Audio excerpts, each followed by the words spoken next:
नमस्कार भाई और बहनों, कैसे हैं आप सभी? ईरिन अपनी आंखें खोलती है और ईरिन उससे पूछ लेता है, आखिर तुम्हारी रिलेशनशिप क्या है सेल के साथ में? ईरिन थोड़ी कंफ्यूज की, आखिर तुम क्यों जानना चाहते हो? तो जिस पर ईरिन उसे बताता है कि जब तुम बेहोश थी तब तब सेल बड़ा ही तड़प रहा था तुमसे मिलने के लिए। वो तुम्हारी बहुत ही चिंता कर रहा था और मुझसे रिक्वेस्ट कर रहा था तुमसे मिलने के लिए। ईरिन मन में ही खुश होती है कि ये तो अच्छी बात है, मैं सेल के साथ में नहीं हूँ, नहीं तो वो क्या क्या कांड कर देता। और ईरिन कहती है, वेल हम लोग बस थोड़े क्लोज फ्रेंड्स हैं, ज्यादा कोई रिलेशनशिप नहीं है। तो जिस पर अपना रीज़न कहता है कि तुम्हें अपने गार्डियंस को बता देना चाहिए अगर कोई ऐसा परेशानी है तो। इसलिए यहाँ पे तुम्हें चुप नहीं रहना चाहिए, बस तुम आराम से बता सकती हो अगर वो तुम्हें परेशान कर रहा है तो। ईरिन कहती, नहीं ऐसी कोई बात नहीं है, तुम गलत समझ रहे हो, हम लोग बस क्लोज फ्रेंड्स हैं और साथ ही वो वहाँ पर बिजनेस पार्टनर भी है, क्योंकि वहाँ पे उसने बहुत ज़्यादा एहसान किया है मेरे ऊपर से वो हमारा बिजनेस में भी साथ देता है और हमारा ऐसा ही काम वाम चलता रहता है। तो इस बार अपना रीज़न कहता है, अच्छा ऐसी बात है क्या? तो बच्चियों को ज़्यादा रहना नहीं चाहिए इधर-उधर लड़की लड़कियों के साथ में, और खासकर उस जैसे घटिया इंसान के साथ में। अपनी हीरोइन अपने मन में कहती है कि अच्छा ऐसी बात है क्या, ये मुझे अभी बच्ची मानता है? और सच में यहाँ पर लोग सारे के सारे अपनी एमसी को बच्ची ही ट्रीट करते हैं कि वो छोटी बच्ची है, उल्लू की पट्टी है, और उसको यहाँ पे उल्लू की पट्टी ही कहते हैं सारे के सारे। हीरोइन कहती है, मैं बिल्कुल भी ये नहीं सहने वाली हूँ, मैं अपनी लाइन क्रॉस करके रहूंगी। और हीरोइन बड़ी प्यार से कहती है, वैसे मैं पहली महिला होंगी ना जो कि तुम्हारे रूम में तुम्हारे बेड में अंधेरी रात में बैठी हुई है। जहाँ पर अपना रीजन कहता है, क्या महिला? तुम अपने आप को महिला कहती हो? अरे तुम छोटी बच्ची हो, छोटी बच्ची को ऐसी हरकतें नहीं करनी चाहिए। हिरन कहती, क्या मतलब है तुम्हारा? और वो कहती है, तुम्हारी हिम्मत कैसे मेरे को छोटी बच्ची कहने की? मैं 18 साल की हो चुकी हूँ और मैं बड़ी हो चुकी हूँ, मेरे को बच्ची मत कहो, मैं अडल्ट हूँ।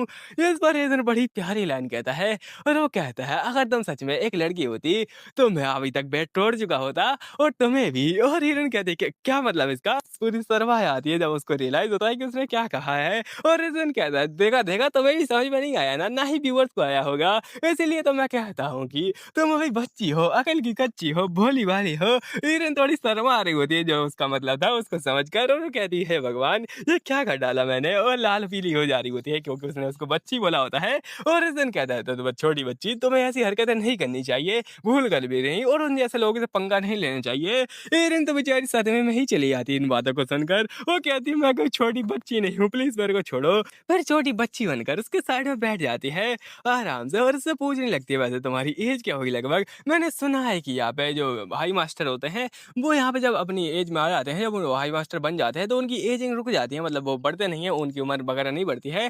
पहले उनकी उम्र बढ़ती रहे लेकिन चेहरा और शरीर पूरा ऐसा ही रहता है। तो इस पर रीजन कहता है, वेल मैं 25 साल का था तब हाई मास्टर बना था। रीजन जिस पर कह दिया, अच्छा तो अभी 25 साल के हो तो हम लोग लगभग सेम ही एज में हैं। अपनी रीजन 20 या 23 साल की होगी। और वो कहती है, देखा मैंने कहा था ना। ये इस पर रीजन कहता है, बकवास करना बंद करो, हो गया तुम्हारा जोक? मेरे को यहाँ पे टीज कर रही हो तुम गलत इंसान से पंगा ले रही हो। और उससे कहता है, तुम्हें ऐसी हरकतें नहीं करनी चाहिए, तुम कोई छोटी बच्ची नहीं हो अब। हिरन कहती, हाँ हाँ ये बात तो है, और मैं एक अडल्ट हो चुकी हूँ, इसलिए तो मैं कहती हूँ इस बारे में। और हाँ, अपना रीजन उससे थोड़ा गुस्से में कहता है, वैसे उस घटिया इंसान को मैं छोड़ने वाला नहीं हूँ जिसने कि तुम्हारे ऊपर हाथ उठाया था। मतलब कि अपना यहाँ पे ह्यूगो, वो तो यहाँ पे बेचारा रो ही देगा, और मैं उसके ऊपर इतना ज्यादा अत्याचार करूंगा, इतना ज्यादा अत्याचार करूंगा कि दुनिया याद रखेगी कि रीजन लुओ किस फैमिली का नाम है और किस इंसान का नाम है। पूरी दुनिया यहाँ पे थर-थर काँपेगी, और 40-40 किलोमीटर दूर जब कोई बच्चा नहीं सोएगा तो उसको लोग बोलेंगे कि सो जा बेटा, वरना रीजन लू आ जाएगा और तुम्हें लोरी सुना देगा। रीजन कहता है कि वैसे मैं माफी चाहता हूँ तुमसे, मैंने ही वो शो होस्ट किया था और ये सब हो गया, ऊपर से उसने तुम्हें किडनैप कर लिया, तो मैं माफी चाहता हूँ और मैं इसकी हर्जाना भरने के लिए तैयार हूँ, मैं इसकी भरपाई करूंगा। एनसी कहने लगता, अच्छा ऐसी बात है क्या? और रीजन उसे बताता है कि तुम कुछ भी पूछ सकते हो मुझसे, कुछ भी ले सकते हो, तुम जो चाहे वो मैं तुम्हें दूंगा। हिरन कहने लगती है, अच्छा ऐसी बात है, कुछ भी यानी पर्सनल भी कुछ भी दोगे ना तुम? और ये कहने लगता है, हाँ क्यों ना, तुम ट्राई करो। तो हिरन बोलने लगते है, मेरे को पर्सनली गिल्ड में ज्वाइन करवा लो। वो कहता, नहीं बिल्कुल नहीं, उसके अलावा कुछ और तुम्हें शायद पता नहीं पर्सनली कैसे लोग होते हैं, वो तुम्हें पता नहीं चलेगा और तुम्हारी इज्जत लूट लेंगे, तुम समझोगी नहीं इस बात को। और हिरन कहती है, तुम हमेशा ही मेरे को टीज करते रहते हो, ये बहुत ज्यादा गलत बात है, मैं थोड़ी बच्ची नहीं हूँ, तुम्हें ज्वाइन करवा लेना चाहिए। जिस पर हिरन कहता है, नहीं बिल्कुल नहीं, तुम्हें कुछ और पूछना चाहिए। हिरन पूछती है, ये अच्छा तुम वैसे यहाँ पे एक हाई मास्टर बन चुके हो, तुम्हारे पास में कौन सी खास एबिलिटी आई है तुम 9 सर्कल पे होना? इस पर रीजन कहता है, आखिर तुम्हें इस बारे में कैसे पता चल गया और तुम क्या क्या चीजें करती रहती हो? रीजन कहती है, वेल मेरे को फादर ने बताया, और फादर उससे कह रहे होते हैं, वेल मेरी एबिलिटी मैं क्या ही बताऊं उसके बारे में, ये ज्यादा कुछ खास नहीं है। एमसी कहने लगे, तो फिर भी बताइए ना। और उसे लगा नहीं था कि फादर बता देंगे, उन्होंने बड़ी आराम से बता दिया कि ये बस यहाँ पे एक फ्रोस्ट ब्रेथ है जिससे कि मैं यहाँ पे ठंडी हवा छोड़ सकता हूँ, एसी का काम करने के लिए फादर बिल्कुल ठीक है। उसके बाद में फादर कहता है, इतनी ज़्यादा खास तो नहीं है, लेकिन मैं माफ़ी चाहता हूँ। हिरन कहने लगती, क्या मुझे यहाँ पे विश्वास नहीं हो रहा है, इन्होंने इतने आराम से बता दिया और अभी यहाँ पे अपने रीज़न से पूछ रही होती है। रीज़न कहने लगता है, अच्छा क्या सच में ऐसी बात है क्या? और इतनी ज़्यादा कैज़ुअली तुम्हें बताना नहीं चाहिए लोगों को। हिरन बोलने लगती, कम ऑन तुम बताओ अभी तुम्हारी एबिलिटी क्या है? इस पर रीज़न कहता है, ये एक सीक्रेट है, मैं नहीं बताऊँगा। हिरन कहने लगते हैं, हाँ, ये तो बहुत ज़्यादा गलत बात है, ये तो बड़ी गलत बात है। मैंने तुम्हें अपने फादर की एबिलिटी बताई और तुम मुझे नहीं बता रहे हो, बड़े ही गलत आदमी हो। और रीज़न कहता है, ये बहुत ज़्यादा बड़ा सीक्रेट है। तो अपनी हिरन बोलने लगती है, अच्छा ठीक है, मैं तुमसे कुछ और माँगती हूँ। तो क्या तुम मुझे कुछ एंटीक पीस दे सकते हो जो कि एंशिएंट रेलिक हो और किसी गॉड की पूजा करने के लिए यूज़ किया जाता हो? प्लीज़, प्लीज़ दे दो ना प्लीज़। इस पर रीज़न कहता है, अच्छा ठीक है, इस बारे में सोचा जाए तो ये काफ़ी महँगा रहेगा। एक छोटी बच्ची के लिए इतना ज़्यादा महँगा सामान। अच्छा ठीक है, मैं तुम्हें देता हूँ। और कुछ समय बाद आराम से फूल ही फूल दिखाए जाते हैं और हमारा फूल बनाया जा रहा होता है। और कुछ समय बाद अपना रीज़न उसको लेके आता है कमरे के अंदर, जो कि पूरा चाइनीज़ यहाँ पे जेमस्टोन से भरा होता है। ऐसे कहने लगते हैं, ओह माय गॉड! ये तो कंप्लीट चाइनीज़ लग रहा है। पूरा का पूरा चाइनीज़ स्टाइल में है। तभी कुछ देखती है और पूरा शॉक हो जाती है। और यहाँ पर रीज़न कहता है, ये वो बर्तन है जो कि मेरी माँ लेकर आई थी जब वो शादी करके आई थी। और ये बर्तन है एक एंशिएंट रेलिक, मतलब ये थाली। और वो कहता है कि ये थाली एक गॉड द्वारा यूज़ की जाती थी, उसकी यहाँ पे एक और गॉडेस की पूजा करने के लिए। इस पर ईरेन थोड़ी कन्फ्यूज़ होती है कि आखिर कोई गॉड ऐसा क्यों करेगा? उसके बाद में वो कहता है कि ये बहुत ज़्यादा कमाल का रेलिक है, जो कि मेरी मदर की एक निशानी है, तो इसलिए मैं तुम्हें दे रहा हूँ और ये बहुत ज़्यादा महँगा है। इसकी कीमत का अंदाज़ा नहीं लगाया जा सकता है, इसलिए तुम यहाँ पे इसको वापस कर देना। ईरेन कहती है, ठीक है, मैं बस तुम्हें जल्द ही वापस कर दूँगी। और बड़ी खुश होती है। उसकी खुशी तो तुम देख ही सकते हो।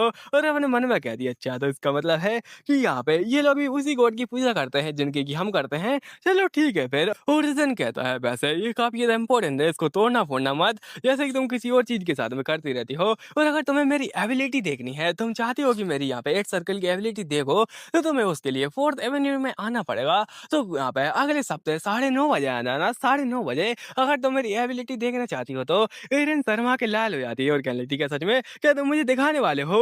और तभी वो कहता है, हाँ, अभी बाहर जाओ, तुम्हारी मेड तुम्हारा इंतज़ार कर रही है। एरिन कन्फ्यूज़ कि आखिर मेरी मेड यहाँ पे क्या कर रही है? इस पर वो बताता है कि वो काफ़ी समय से तुम्हारा इंतज़ार कर रही थी और वो बहुत समय पहले ही आ चुकी थी। एरिन कहने लगता है, सच में क्या? और मेरी मेड यानी वो मिला और ऑफ कोर्स वो तो आएगी ही और तुमने काफ़ी ज़्यादा बढ़िया चीज़ की केयर की है। अभी दिखाता है आराम से एरिन जा रही होती है और पीछे से ये बोल रहा होता है, आपको क्या उसने परेशान कर डाला? जिस पर एरिन कहता है, अगर इस बार हम बोला जाए तो सच में कर डाला, लेकिन उस टाइप से नहीं।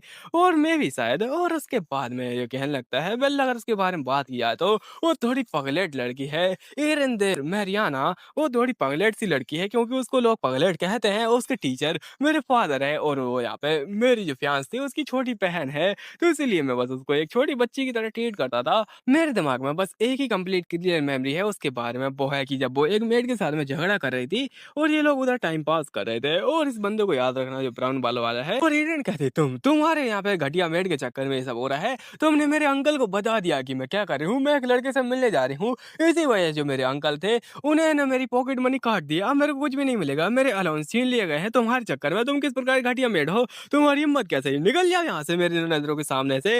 इस पर वो मेड गुस्सा हो जाती है और कहने लगती है, "हाँ, तुम्हारी मेड सच में क्या? और तुम्हें क्या लगता है कोई यहाँ पे चाहेगा तुम्हारी मेड बनना? तुम्हारी मेड मैं एक शर्त हार कर बनी थी और वो शर्त हारने के चक्कर में मुझे तुम्हारी जैसे किसी घटिया लड़की की मेड बनना पड़ा और कोई नहीं चाहता ही तुम्हारी मेड बनना।" और ऐसा ही यहाँ पे उसको गुस्से में बोल रही होती है। उसके बाद में वो जो मेड थी वो आराम से निकल जाती है, लेकिन ये इंसान ये उसके पेपर छपा देता है और कुछ गिरा भी देता है। इस इंसान का बहुत ही ज्यादा महानता के साथ में काम चल रहा होगा। और हीरोइन बड़ी शौक में उस जगह पर खड़ी रहती है। और आज आज ये मेड ये काफी ज्यादा अलग थी, ये भाग के आती है और रो रही होती है और कहने लगती है, माय लेडी वो कैसी है, क्या उन्हें कुछ हो तो नहीं गया? और उन्हें कुछ होना नहीं चाहिए। तो इस पर बॉडीगार्ड कहता है, आखिर तुम रो क्यों रही हो? आखिर ऐसी कौन सी बात है जो कि तुम यहाँ पे रो रही हो? क्या तुम अपने लिए रो रही हो या फिर तुम इसलिए चिंता कर रही हो कि अगर उन्हें कुछ हो गया तो वो तुम्हें निकाल देंगी? इस पर वो कहती है, आखिर तुम किस प्रकार की बातें कर रहे हो मेरी मिस के बारे में? वो कहने लगता है, मैं उसी प्रकार की बातें कर रहा हूँ जैसे कि तुम बोल रही हो।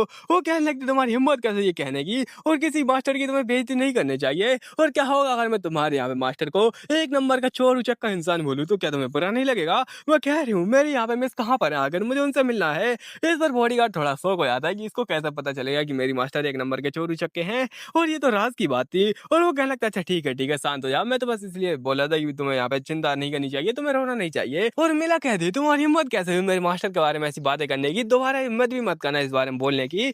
और ये सारी बातें सुन रहा होता है अपना प्यारा-सा रेज़न। वो कहता क्या, इसकी प्यारी इमेज, और ये कैसा हो सकता है?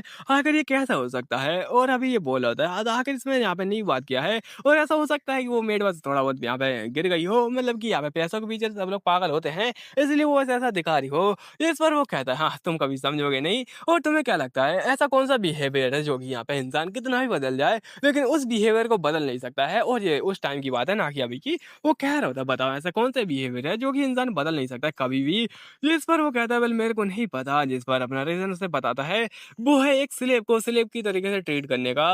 वो यहाँ पे जो नीचे लोग होते हैं, छोटे लोग होते हैं, उनको हमेशा छोटा ट्रीट करता है। और कई लोग तुमने देखे होंगे जो कि थोड़ा बहुत दया दिखाने की कोशिश करते हैं, लेकिन वो दया भी बस यहाँ पे मजबूरी में दिखा रहे होते हैं ताकि दूसरे लोगों के सामने अच्छे दिख सके। जैसे ही आजकल के जो नेता हैं, वो यहाँ पे कहते तो हैं समाज का भला करेंगे, लेकिन साले समाज का नाम सुन के ही उनके दिमाग में कुछ भी नहीं आता है, बस मज़ा ही मज़ा आता है। उसके बाद में जो लड़की होती है, वो ऐसे ही एक्ट कर रही होती है, और ये यहाँ पे लाइव एग्ज़ाम्पल है। और ये सब बता रहा होता है कि यहाँ पे वो खुलेआम प्रिटेंड तो करते हैं उसकी भला करने का, लेकिन यहाँ पे जो सर्वेंट होता है उसको भी पता होता है, लेकिन ये सर्वेंट, ये इसके दिल में मैं देख के बता सकता हूँ कि इसको ऐसा लगता है कि यहाँ पे जो उसकी मिस है वो बहुत ज़्यादा अच्छी है, और ये सच में अपने दिल से चाहती है उनकी सेवा करना।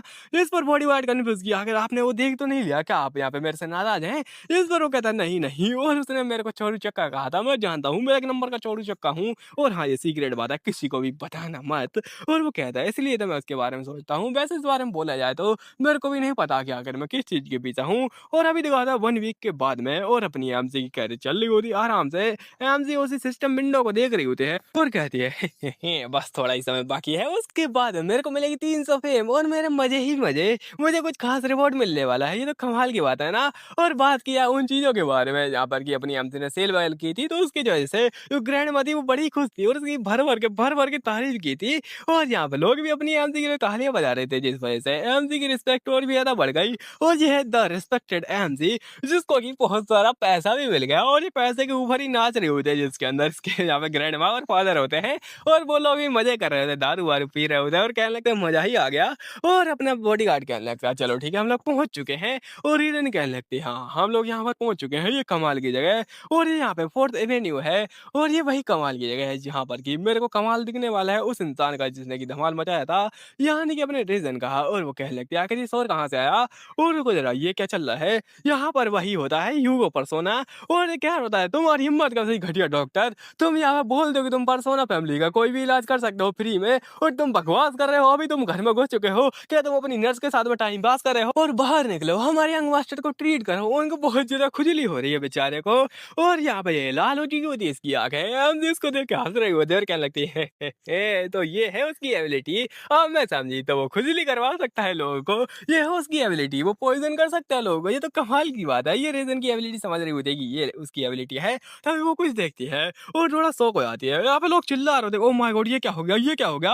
हीरोइन कहने लगती है, जल्दी यहाँ पे अपनी जो कैरेज है उसको आगे ले लो उन लोगों की तरफ, यहाँ पे ऐसा लगता है कुछ गड़बड़ हुई है। और ये फटाफट से कैरेज को आगे लेता है, और यहाँ पे पीछे से भयंकर सा तूफान तो आता है। हीरोइन कहने लगता है, आखिर ये सब क्या चल रहा है? और यहाँ पे लोग बोल रहे होते हैं कि जो पर्सोना फैमिली की शिप्स थी, 15 की 15 शिप जल गए, राख हो चुकी हैं। वैसे तो यहाँ पे इनके पास में बहुत सारी शिप्स होती हैं, मतलब लगभग 900 आसपास, तो 15 में ज्यादा कुछ खास नहीं है। हीरोइन कहने लगती है, ओ माय गॉड, ये क्या है, ये क्या है आखिरकार? और यहाँ पे उसकी पूरी की पूरी शिप एक ही बार में धमाका होता है और तबाह हो जाती है। और हीरोइन कहने लगती है, ये हुआ ना कमाल की बात। तभी एक बग्गी गुजरती है इसकी साइड में से, और उस बग्गी में गैस करो कौन होगा, गैस करो, ये होता है रेजन। वो कहने लगता है, ओ कमाल का सौदा ना, तुम्हें मजा आया ना? और हीरोइन कहती है, मिस्टर मिस्टर रेजन, आप यहाँ पे क्या कर रहे हैं? और क्या होगा, लोगों ने आपको देख लिया, वो कहेंगे कि आप यहाँ पे सभी के पीछे हैं, क्या होगा आपका? इस पर रेजन कहता है, तुम समझोगी नहीं, आकर यहाँ पे क्यों ना दिखाऊं मैं लोगों को कि ये मैंने किया है। लोगों को दिखना चाहिए कि ये मैंने किया है, ताकि ताकि 50-50 कोस दूर अगर कोई बच्चा रोए तो उसको यहाँ पे चुप करा दे उसकी मम्मी, कहते हुए कि रीजन बाबू आ जाएंगे तो मैं यहाँ पे मार के यहाँ पे खा जाएंगे, इसीलिए तो यहाँ पे तुम चुप हो जाओ। और अपनी एम से कह लेते, ओ माय गॉड, क्या ही खतरनाक प्लान है। और मुझे सच में इस टाइप के वाइल्ड इंसान बहुत ज्यादा ही पसंद है। ईरन के शौक तुम जानते हो कैसे है, उसको बेड पर वाइल्ड इंसान चाहिए जो कि यहाँ पे उसको गंदे ख्यालों को पूरा कर दे। मैं ज्यादा डिटेल में जा रहा हूँ वैसे। और वो कहने लगता है, कोई चिंता की बात नहीं है, कोई भी हर्ट नहीं हुआ होगा। और ये कहने लगते हैं सच में आपसे किसी को पंगा नहीं लेना चाहिए और आपको अगर कोई नाराज़ कर दे तो इसके क्या ही होगा? सच में किसी को यहाँ पे ट्राई नहीं करना चाहिए आपको नाराज़ करने का। इस पर वो कहने लगता है हाँ, अगर तुमने कह दिया है तो सच में शायद कोई नहीं करेगा यहाँ पर कोई कर भी सकता है। अभी देखा था कुछ समय बाद ईरेन के कमरे में यहाँ पर की मेड चारों तरफ से खिड़की दरवाज़े सब बंद कर चुकी होती है। ईरेन कहती है कि हाँ, मिला सब कुछ बंद कर दिया ना, एक मक्खी हो या फिर हवा भी अंदर नहीं आनी चाहिए। मिला कहने लगती है एकदम यहाँ पे सब ढक दिया, ऊपर से मैंने कपड़ा लगा दिया, सब कुछ एकदम बंद है, कुछ भी टेंशन की बात है ही नहीं। यूरेन कहने लगती है बहुत ही ज़्यादा बढ़िया, बहुत ही। अब चलो उसका समय आ चुका है। ऊपर देखती है और कहने लगती है चलो अब समय है डीमन को समन कर लेगा। तो डीमन गॉड को यूरेन अपने हाथों से कुछ जादू कर रही होती है। खैर उसके जादू को जाने दो तेल लेने। उसके सामने पड़े होते बहुत ही ज़्यादा टेस्टी केक जिनको भी देखकर मेरी लार टपक रही है। किसी को बनाना है तो केक बना के मेरे को भेज देना। और यूरेन कहती है चलो अब समन करते हैं उस डीमन गॉड को। सिस्टम निकाल लेती है और वहाँ पे क्लिक करने वाली होती है उस क्वेश्चन मार्क के ऊपर और क्लिक करके कहती है चलो अब आ चुका है समय उसको समन करने का और फटाफट से आ जाओ। उसने कहा था कि जब मैं इस यहाँ पे क्वेश्चन मार्क को आराम से प्रेस करूंगी तब वो आ जाएगा मेरे यहाँ पे बातों को सुनने के लिए। और तभी पीछे से कोई यहाँ पे कंधे पे उंगली रखता है और कहने लगता है कि ओ डियर कस्टमर कैसी हैं आप, क्या चल रहा है आपका और कैसा चल रहा है आपका आजकल। और यहाँ पे आप तो बढ़िया से बिता रही है ना अपना समय। एरन कहने लगती क्या और ये घटिया यहाँ पे कुत्ता कहीं का ये बच्चा ये मेरा दिमाग खा लेता है ये छोटा बच्चा। और वो छोटा बच्चा कह रहा होता है कैसी हैं आप और आपका मिशन बढ़िया चल रहा है ना। एरन कहने लगती है ये फालतू इंसान रुको जरा मुझे इसको प्यार से बहलाना फुसलाना पड़ेगा। एरन कहने लगती है हाँ हाँ बढ़िया चल रहा है प्यार चल रहा है मजे से चल रहा है। और धन्यवाद आज जैसे महान डीमन लॉर्ड का जो कि मेरे को सौभाग्य मिला इतना ज्यादा घटिया काम करने का। वो कहने लगता है यस यस मैं हूं ना कमाल का और तुम बढ़िया कर रहे हो शाबाश। और एरन कहने लगते हैं अरे आओ आओ बैठो आराम से हम लोग बातें करते हैं तुम वहां क्यों खड़े हो आराम से बैठो इधर आके। और वो आगे आके कहने लगता है आखिर ये क्या है। एरन कहने लगती है ये कमाल की चीज है आपके लिए। वो फटाफट से वहां से गायब हो जाता है और आगे आ जाता है और कहने लगता है वाओ इतना सारा केक। और वो केक देख देख कर उसकी लाह टपक रही होती है जैसे कि मेरी टपक रही है। एरन कहने लगती है ओह माय गॉड और ऐसा लगता है कुछ ज्यादा ही हो गया क्या आप खाना चाहेंगे। मैं अकेली तो ये सारा नहीं खाने वाली तो आइए आराम से बैठिए और चलिए साथ में खाते हैं अब ये खाने का समय है। और वो तो यहाँ पे चम्मच वगैरह ले लेता है और कहने लगता है यस यस। एरन कहने लगते हैं चलिए मजे कीजिए और आपका समय हो चुका है। और अपना यहाँ पे वो कह रहा था वैसे तुम कुछ ज्यादा ही बहला फुसलाने की कोशिश करी हो लेकिन काफी ज्यादा बढ़िया है ना ये और तुम काफी ज्यादा अच्छा करी हो माय डियर कस्टमर। उसके बाद वो सीधा एक बड़ा सा केक अपने मुंह में ले लेता है और पूरा खा जाता है एक ही बार में। मतलब देख रहा हूँ कितना बड़ा मुंह खोला हुआ उसने। और वो कहता है आय हाय जन्नत जन्नत मिल गई मेरे को ये तो काफी ज्यादा कमाल का है।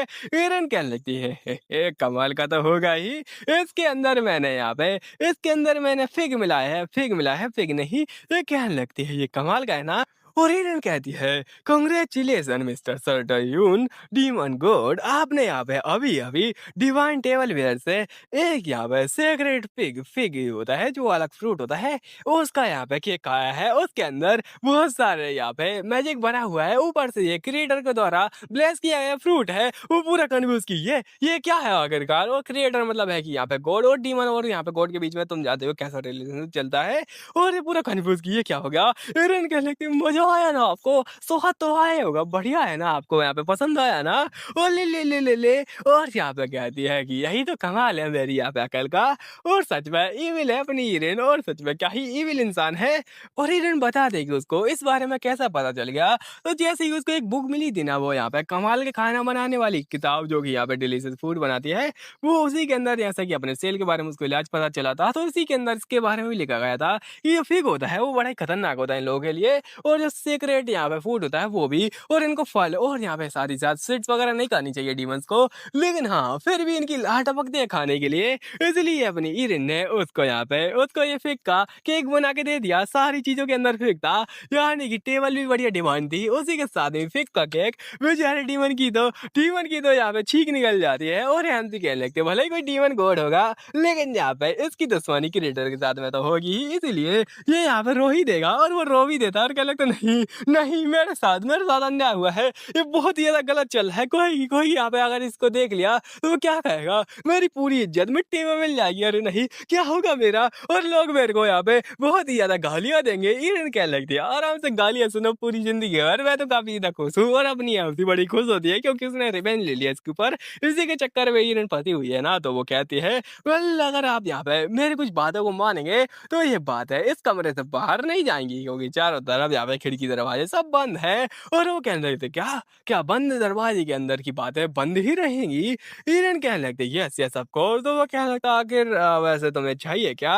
हिरन कहने लगती है, अरे बस सिंपल सी बात है, तुम मेरे को दीदी बुलाओ पहले। तो वो कहने लगता, अच्छा ठीक है, मैं आपको यहाँ पे डीमन रियल में दीदी बुलाऊंगा। वो कहने लगता, अरे बेवकूफ, डीमन रियल में किसको जाना है? मतलब तू मेरे को मारने के बारे में बातें कर रहा है, तो अभी मेरे को दीदी बुला। वो कहने लगता है, यस यस दीदी, प्लीज बताइए ना। और वो कहने लगती है, हाँ चलो ठीक है, और मैं तुमसे क्वेश्चन पूछना चाहती हूँ इस सिस्टम विंडो के बारे में। आखिर ये क्या चीज है? ये मेरी पिछली लाइफ में भी थी, लेकिन ये बस डंजन के अंदर दिखती थी मेरे को, और इसके अंदर ज्यादा कुछ खास होता नहीं था। ये बस यहाँ पे मेरे को डंजन के बारे में बताती और फालतू की इन्फॉर्मेशन वगैरह, मिशन वगैरह देती रहती थी। लेकिन अब ये क्या चीज ऐड हुई है जिस पर वो कहता है हाँ, और बात किया तो चलिए फिर मैं इसका पर्पज और इसका बनने का तरीका भी बताता हूँ मैं आपको।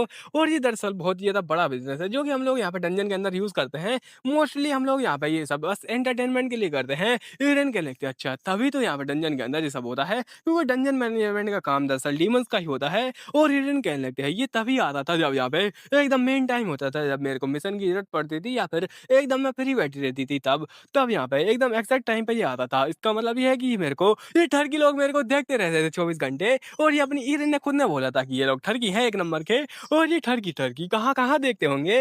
वो कहने लगता है, हाँ वैसे हम लोग को सब कुछ पता है आपके बारे में, और वैसे यहाँ पे एक कमाल का चलता है। और सच में जो हाई मास्टर होते हैं उनके बारे में तो मैं क्या ही बताऊं, खासकर जो हाई मास्टर होते हैं उनको लोग देखते हैं और बड़ा ही पसंद करते हैं। कमाल कमाल के वैरायटी है ना यहाँ पर। तो वो जो वैरायटी वाली चीज जो कि तुमने पहले कही थी कि यहाँ पे कौन पसंद आएगा तुमको, वो यहाँ पे लोगों को बड़ी पसंद आई है। और सच में तुम्हारी ये रोमांस वाले यहाँ पे मिशन वगैरह चल रहा है, ये तो कुछ ज्यादा यहाँ पे फेमस हो रहा है। ये बिल्कुल ऐसा है जैसे कि तुम बीटीएस को नहीं जानते हो, तो यहाँ पे ये सारे सारे लोग बड़े फेमस है, लेकिन तुमने वैसे खास हो हीरोइन क्या लगती है। तो इसका मतलब क्या है आखिर कि तुम लोग मेरे ऊपर नजर रख के बैठे हुए हो, और यहाँ पे ठरकियों की तरह रोज रोज मेरे को देखते रहते हो सुबह शाम यहाँ पे किसी भी टाइम पर। वो क्या लगता है, वो मैं क्या बताऊं, हीरोइन क्या लगता है आखिर किस कुत्ते के यहाँ पे बच्चे ने ये सब बना है? क्या वो तू था? क्या वो तू था? वो क्या लगता है, नहीं वो दरअसल मैं बताता हूँ ना आपको, ये सब दरअसल ये कि यहाँ पे मेन पर्पज के लिए बनाया है। और जैसे कि आप जानती है मेरी एनर्जी बहुत ज्यादा ही खत्म हो गई थी, और यहाँ पे आपको रिजरेक्ट करने के लिए मैं ऑलमोस्ट यहाँ पे डीमन गोड से यहाँ पे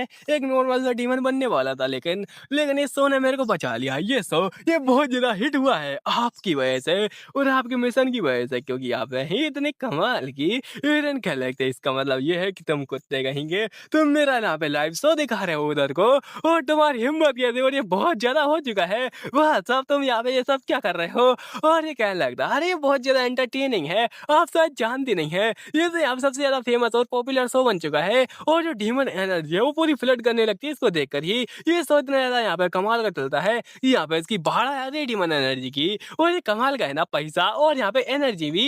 एरन क्या लगता है तुम्हारा मतलब क्या है उस डीमन एनर्जी की फ्लड होने से? और तुम यहाँ पे कहीं ऐसा तो नहीं कर रहे? ये सर वो कहने लगता है, आपने बिल्कुल सही समझा, मैं यहाँ पे रिकवर कर रहा हूँ अपनी एनर्जी को। वो लोग इसको एनर्जी दे रहे हैं शो को देखने के बदले में। और वो कहता है, बस आपको इतने ज्यादा खुलेआम नहीं बोलना चाहिए इस बारे में, ये थोड़ी सीक्रेट बात है, हमसे कनेक्ट इसकी ये बात है, इसकी तो मैं इसकी यहाँ पे चटनी बना डालूंगी। इस पर वो कहने लगता है, आप चिंता मत कीजिए। ईरन कहने लगती, क्या वो 24 घंटे वही देखते रहते हैं क्या? वो अभी भी देख रहे होंगे उन चीजों को, उन्होंने सुन लिया होगा जो कि तुम यहाँ पे खाने। और वो कहने लगता है, अरे बस बस बस ज्यादा मत बताइए उसके बारे में, नहीं तो कोई ना कोई सुन ही लेगा।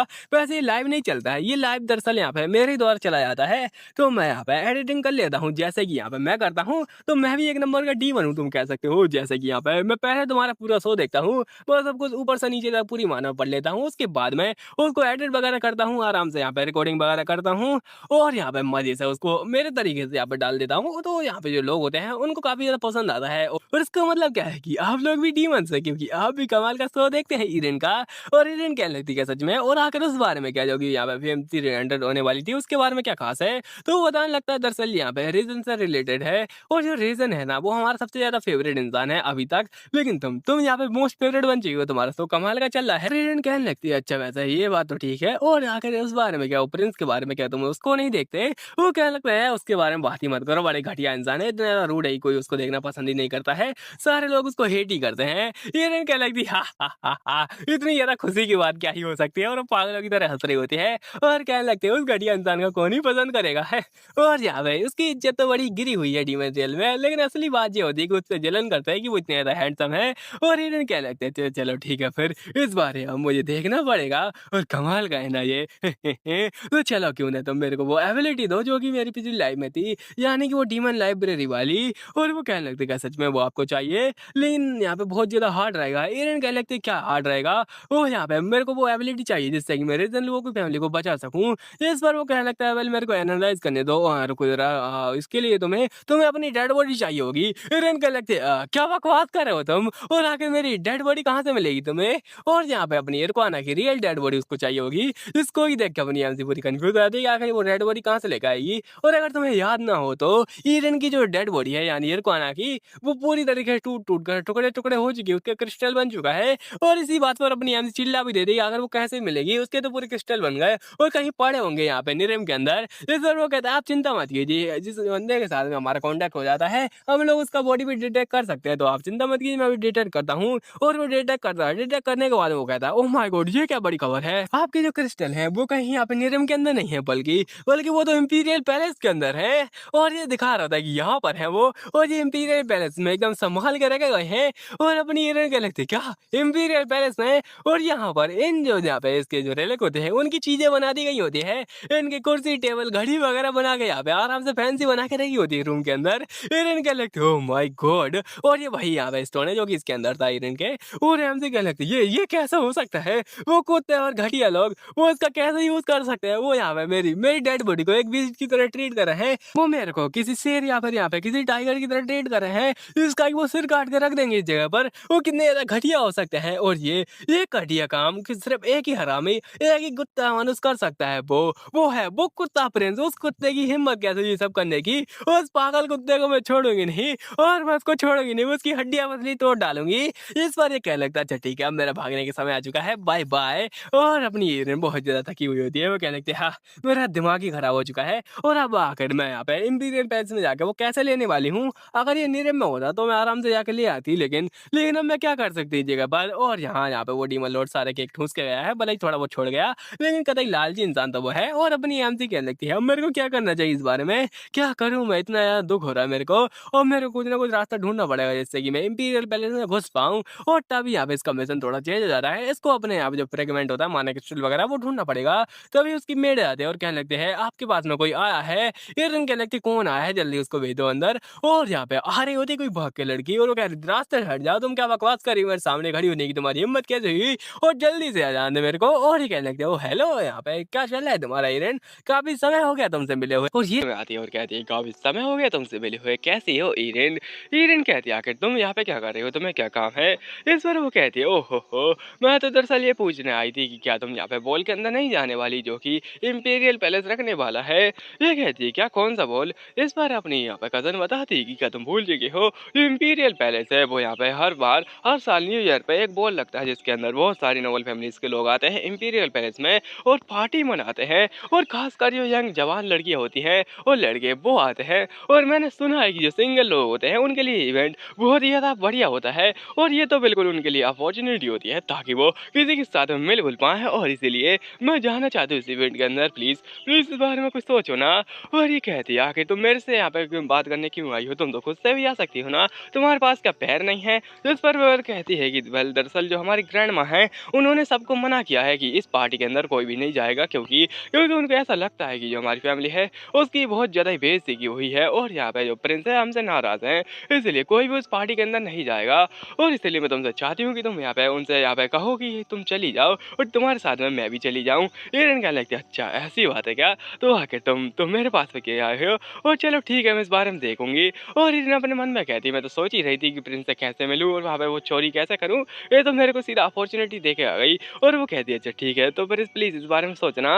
ईरन कहती हाँ हाँ सोचूंगी, लेकिन अगर तुम नहीं गई तो फिर भूल जाओ तुम। इस पर वो कहती ठीक है अब मैं निकलती हूँ। और ईरन कहने लगती है ये तो बहुत ही ज़्यादा बढ़िया हो गया, सच में लक कमाल की चीज़ है। और मैं अभी सोच ही रही थी और फटाफट से मेरे पास अपॉर्चुनिटी आ गई, और मुझे कुछ ना कुछ करके जाना पड़ेगा और वो लेके आना पड़ेगा। मुझे ये करना ही पड़ेगा, चाहे वो चोरी हो या सीना चोरी हो, लेकिन मैं लेके आके रहूँगी। अभी कुछ दिनों बाद दिखाता है यहाँ पर की ईरन जा रही होती है कैरेज के अंदर, और वो कहती है मैंने बस थोड़ा ही पूछा था ग्रैंड माँ से, और ग्रैंड माँ ने मेरे पूछने से पहले ही मेरे को अनुमति दे दी, और उसके बाद में कहा कि आराम से जाना।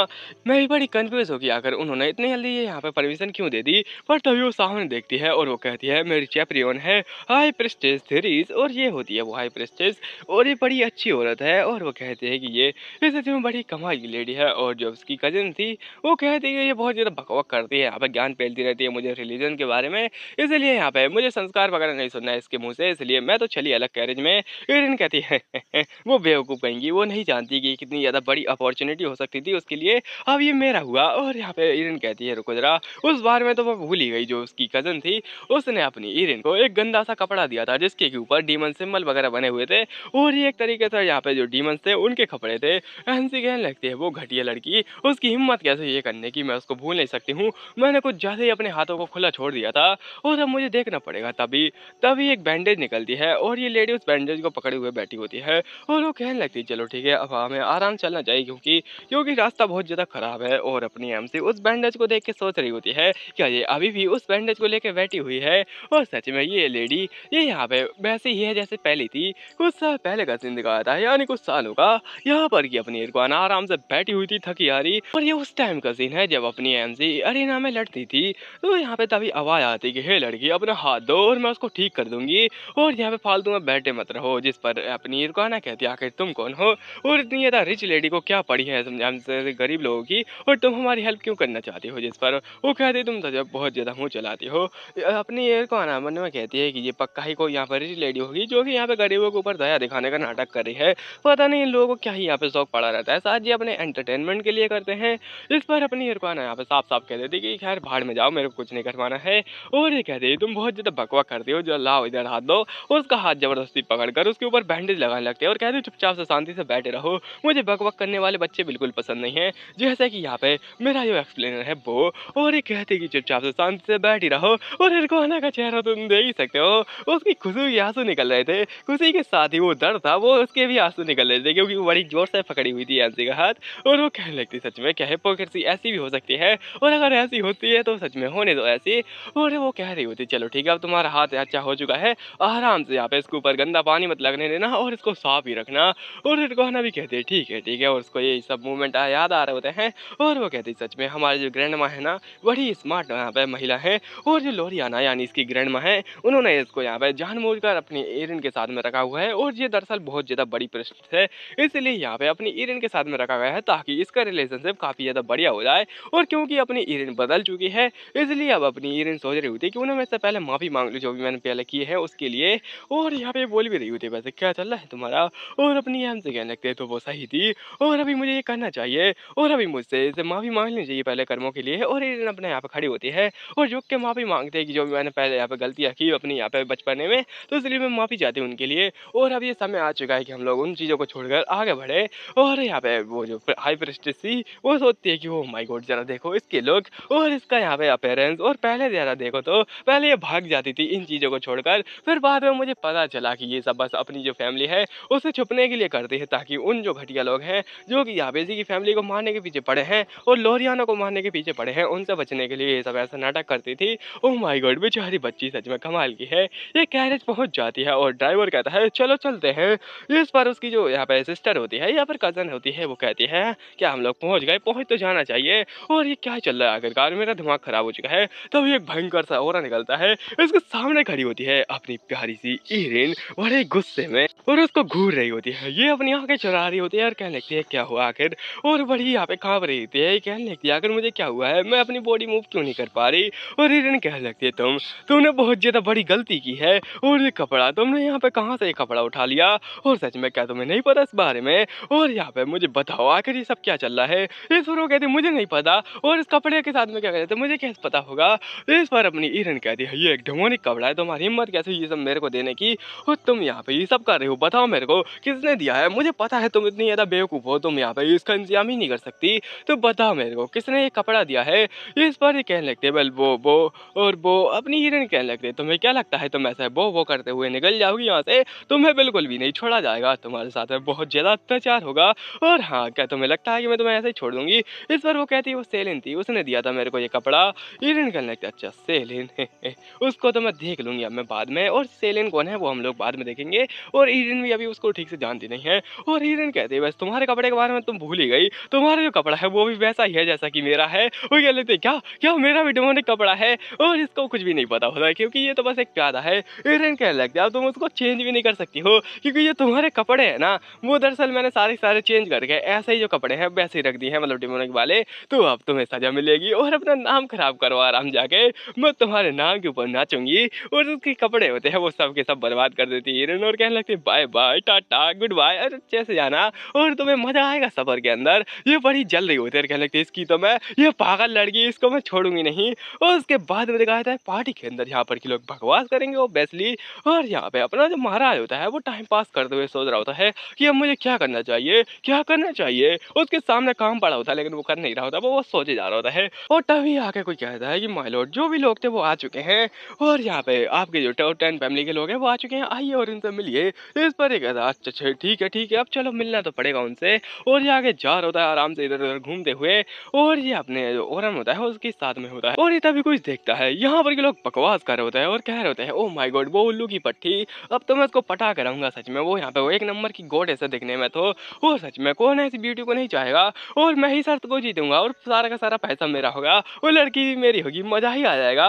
और इतना सारा पैसा को देख के तो मेरी लाट टपक जाती है। ये कहने लगता है आखिर ये सब क्या चल रहा है? ऐसा लगता है कि वो उल्लू की पट्टी वो कुछ की हुई है, उसके साथ में कुछ तो हो रहा है यहाँ पर।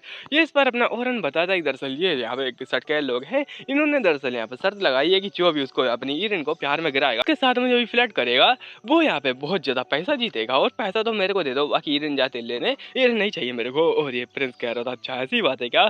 तो वो फूल ये सब कर रही है और आखिर इसके पीछे कौन है इस सारे कबाड़े के पीछे? इस पर अपना ओरम चुप हो जाता है और अभी दिखाता है एक बढ़िया सा महल जो कि अपनी ईरिन को दिया जा रहा होता है और वो मेड कहती है ये है तुम्हारे लिए महल और इसके अंदर तुम आराम से रह सकते हो, अगर तुम्हें कुछ भी जरूरत हो तुम मेरे से पूछ लेना। और बड़ी थोड़ी रूड से बिहेव कर रही होती है। ईरिन कहती है जरा देखो इस मेड को, इसको ऐसा लगता है कि हमारी ऐसी घटिया फैमिली जो कि अब गिर चुकी है वो यहाँ पे इतना बड़ा यहाँ पे हाउस अफोर्ड भी नहीं कर पाएगी और यहाँ पे हमारे लिए सौभाग्य होगा शायद, इसको ऐसा ही लगता है लेकिन ऐसा कुछ भी नहीं है। और वो कहते हैं ठीक है ये रहा आपका रूम और आराम से जाइए और आराम कीजिए, कुछ समय बाद टी टाइम भी हो जाएगा तो बाहर आ जाइएगा। और यहाँ पर दिखाया जाता है कुछ टाइम बाद जो उसकी कज़न होती है वो फूट फूट कर रो रही होती है और उसकी जो यहाँ पे फ्रेंड्स वगैरह होती है वो उसको दिलासा दे रही होती है और अपनी ईरिन की बेइज्जती कर रही होती है। खैर जो यहाँ पे ज़्यादा डिटेल में नहीं जाऊँगा क्योंकि ये सब फालतू बातों से दिमाग ही खराब होता है, ये कुछ काम की थोड़ी ना है।